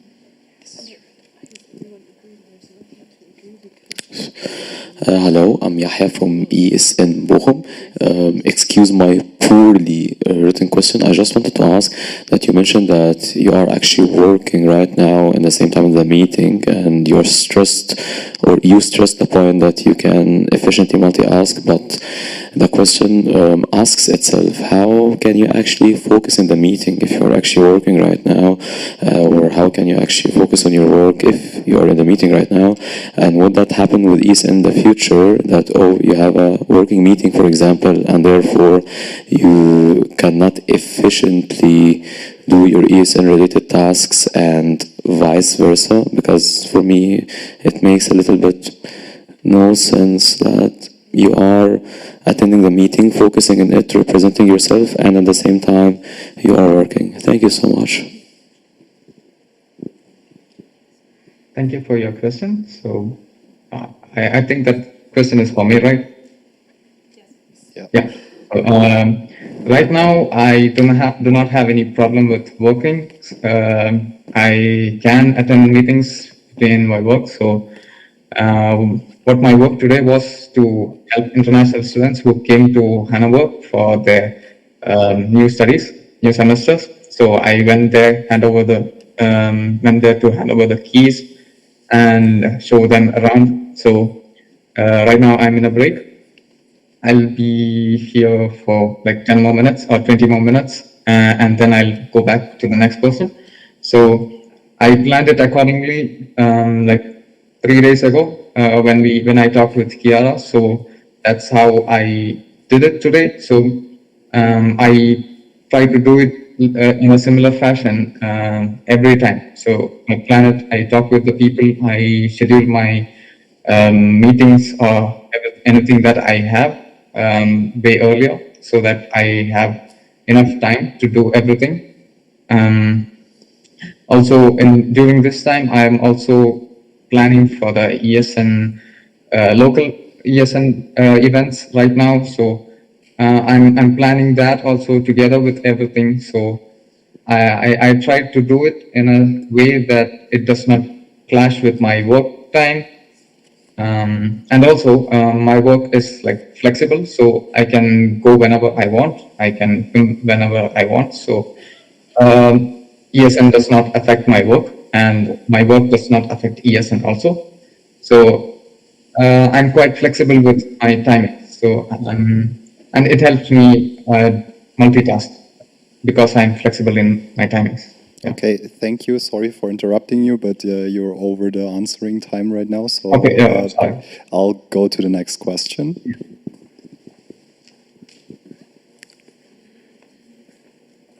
Yeah, Victoria, AB. This is a question actually to all of you.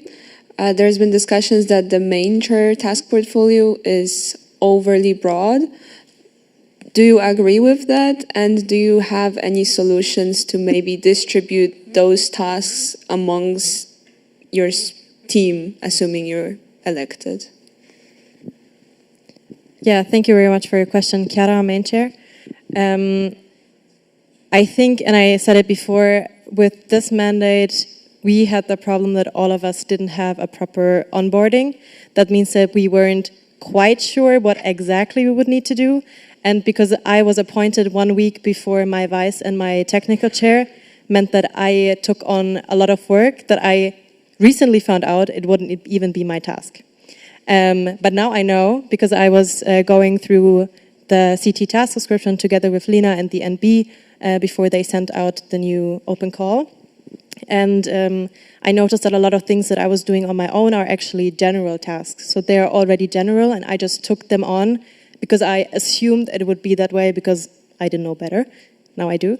And I would, in the beginning of the mandate, try to distribute these tasks and talk within the CT on how to do that. And who has the capacity for what, for example, by alternating network and update call management, something like this. Okay. Zita, city of this NA, I would be happy to have the main share. If there's like any specific task that I can do beforehand or after the NA in order to have a better task distribution. So if I get elected, I would be really happy to help out. Marco, technical chair. As Chiara said, that the major problem is that I was elected 1 week before Munich, and then also this time, I'm like 2 weeks ago, I discovered that I was be the technical chair. So it's really impossible to define and distribute the task themselves. So, but when who will be the chairing team next year, probably will have initial call and then distribute the task, whoever will be. Braben, you can also answer the question, of course. You're muted right now. Oh, yeah. So, I think that I don't really have a good idea about the main chair's task because I'm pretty new to it and I've just read about it, and so I think I would not be a good person to say anything about it. So I do not have any ideas about it.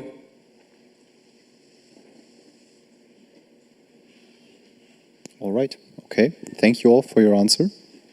Then we're done with this part. I'm giving the task of chairing back to our lovely Chiara.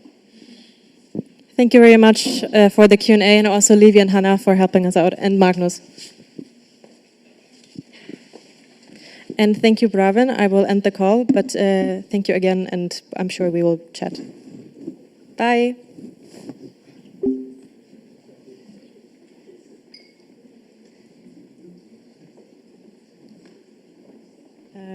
Give me 20 seconds to figure out the times, because I couldn't do that in the meantime, and then I will tell you about the break that is upcoming.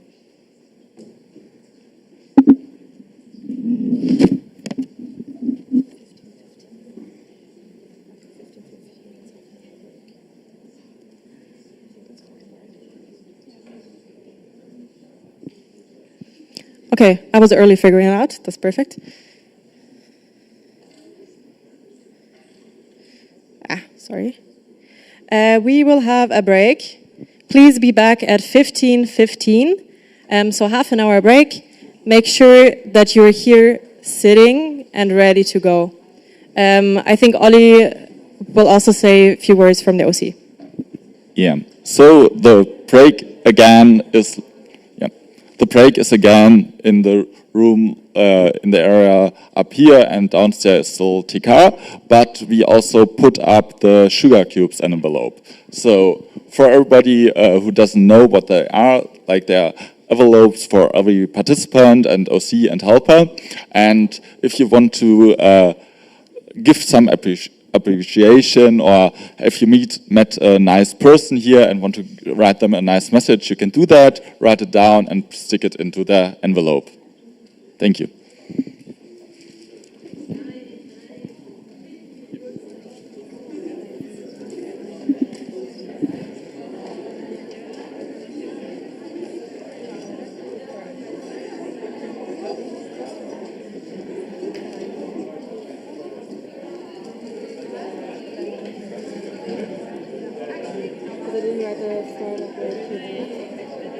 That's probably, let's put down 1425. Yes.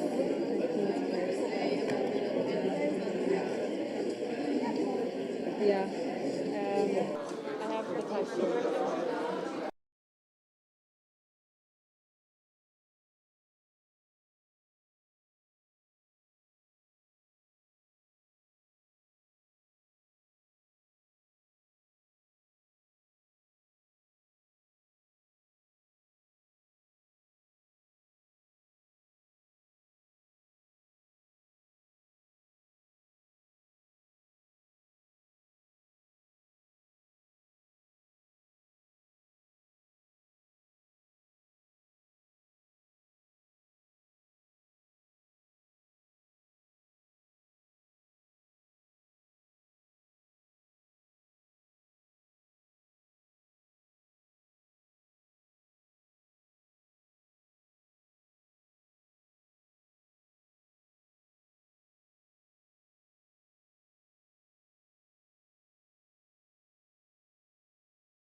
thank you very much for being on time and that we can continue.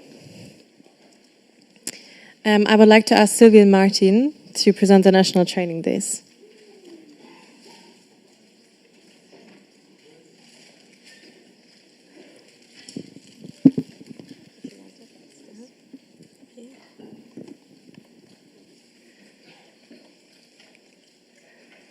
Hi everyone. As we said earlier in the update, Lena and me were working on the National Training Days. And now we would like to present first the basics of what the Training Days is. So it will take place in Berlin on the Halloween weekend from Thursday to Sunday.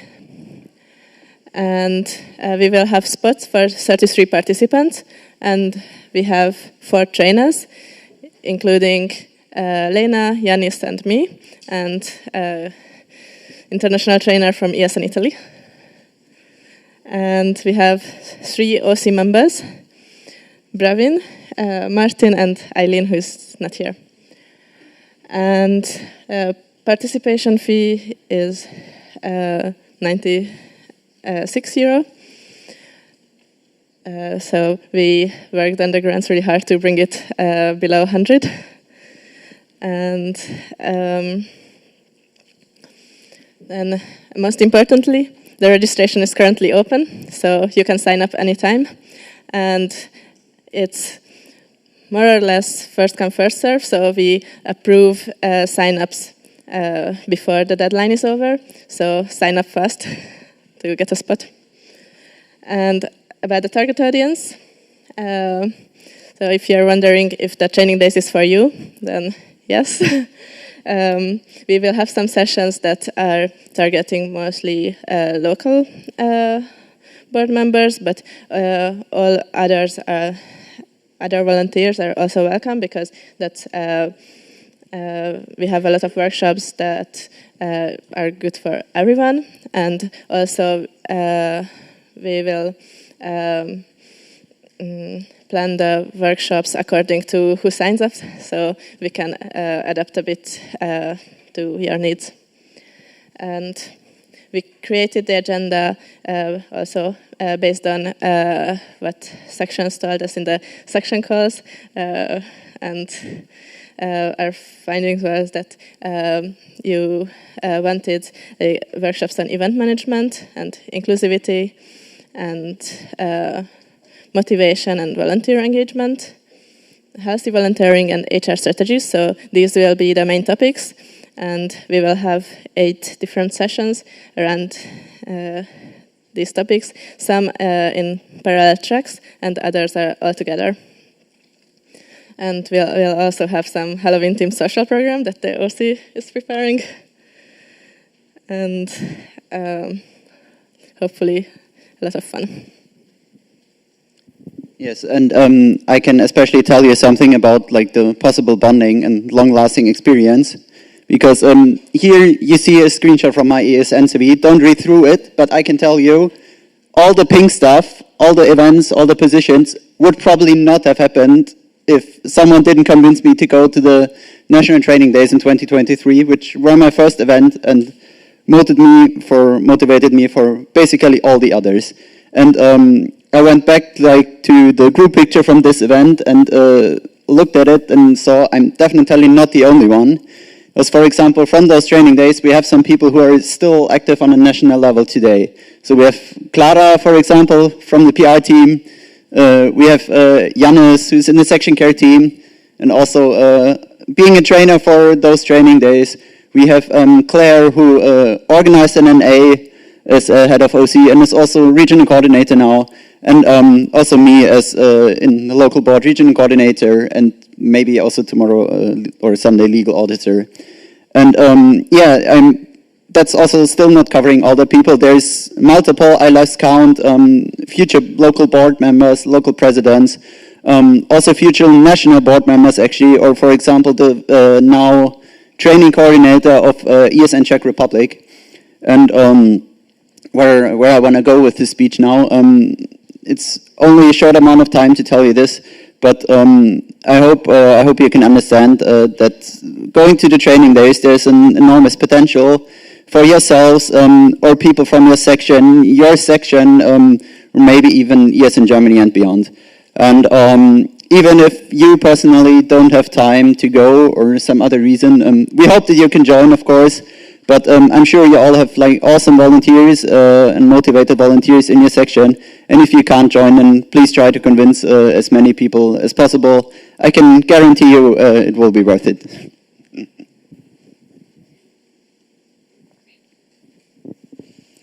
Thank you very much for your presentation and keeping it at exactly 5 minutes. That's amazing. Obviously, if you have any questions, feel free to approach them in the breaks or at the social program if you can catch them.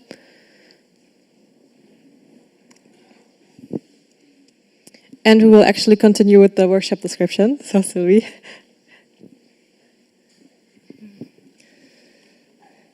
So after this, we will have workshops, and today there will be 4 60 minutes workshops.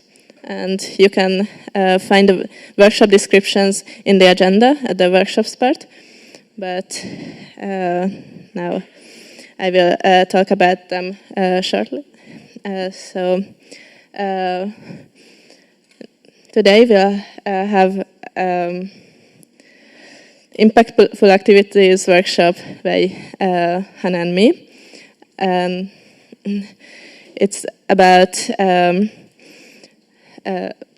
getting to know more about social impact, safety, sustainability and inclusion at events, and how all of these connected together. And then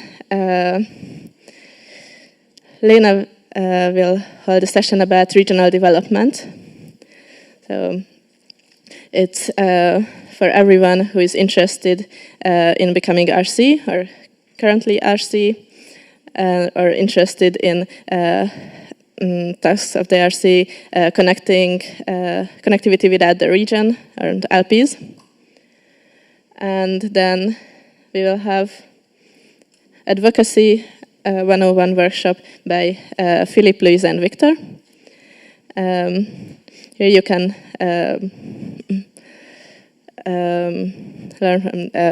learn the basics and what advocacy means, how to implement it on your local level, how to advocate for your project. And then we will have a WIM workshops, breaking the WIM rules, but safely, by the PR team, Patricia, Clara and Alish.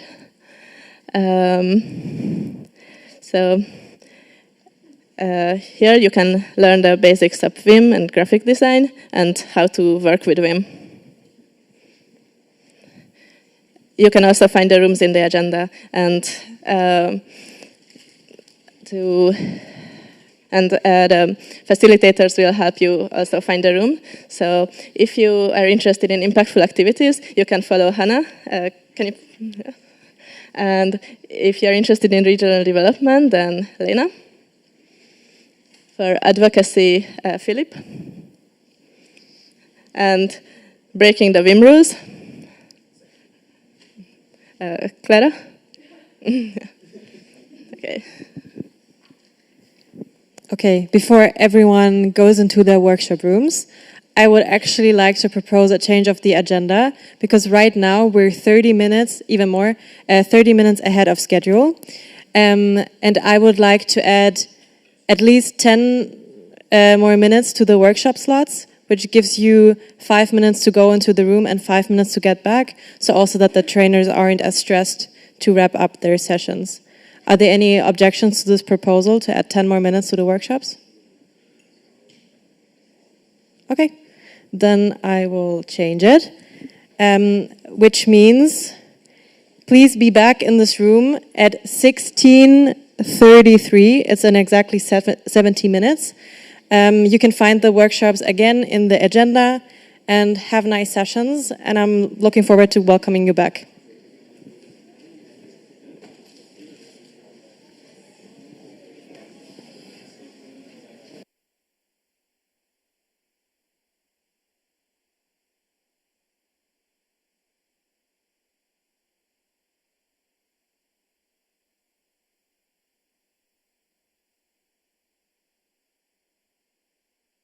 times, and it was useful and helpful.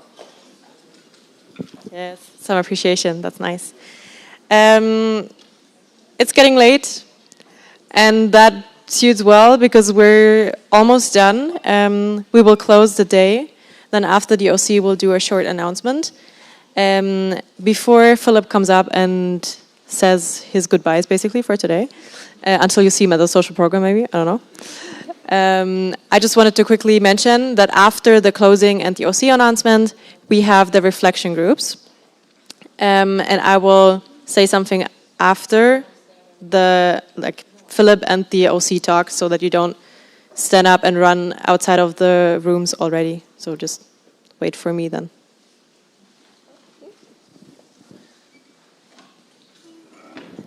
Amazing. Oof, what a day. Thank you so much from my side, I think also from the NB side, how you engaged with us, how you participated in the workshops, coming up with ideas, exchanging ideas, also, at least in my community, finding out that problems are also, like other presidents have similar problems in other sections, doesn't matter the size or how old are there. So I really hope that tomorrow you have the same energy, although we have the social program tonight. So please be the same, be on time, stay active, be active, discuss with us. We have really, pretty much important presentations tomorrow. We will discuss the implementation of a new statutory body, super important, and enjoy. And with this, I'm closing the National Assembly for Friday. Thank you, Philip. OC, do you want to make a short announcement?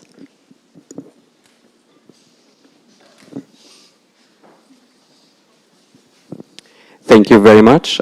We hope you had an enjoyable day in Dortmund. We hope you're liking our university so far. Last announcement. After the reflection groups, we will have our regional dinner in the other venue, IBZ. You've already been there for lunch today. We will meet in 30 minutes in the lounge and then start walking towards that building. In the meantime, please make sure you also take all your belongings that you left in the break rooms, leave no stuff behind. The building will be closed, but we would prefer that you take your stuff with you. After the regional dinner, we'll have also our social program at around 11 p.m. We're not sure, we will communicate the time exactly later after the regional dinner. We will hand you out some coupons. If you would like to have like €2 coupon, you can come to us. It's first come, first serve. That's for the party program. So that's it for today. Thank you very much. Thank you, OC.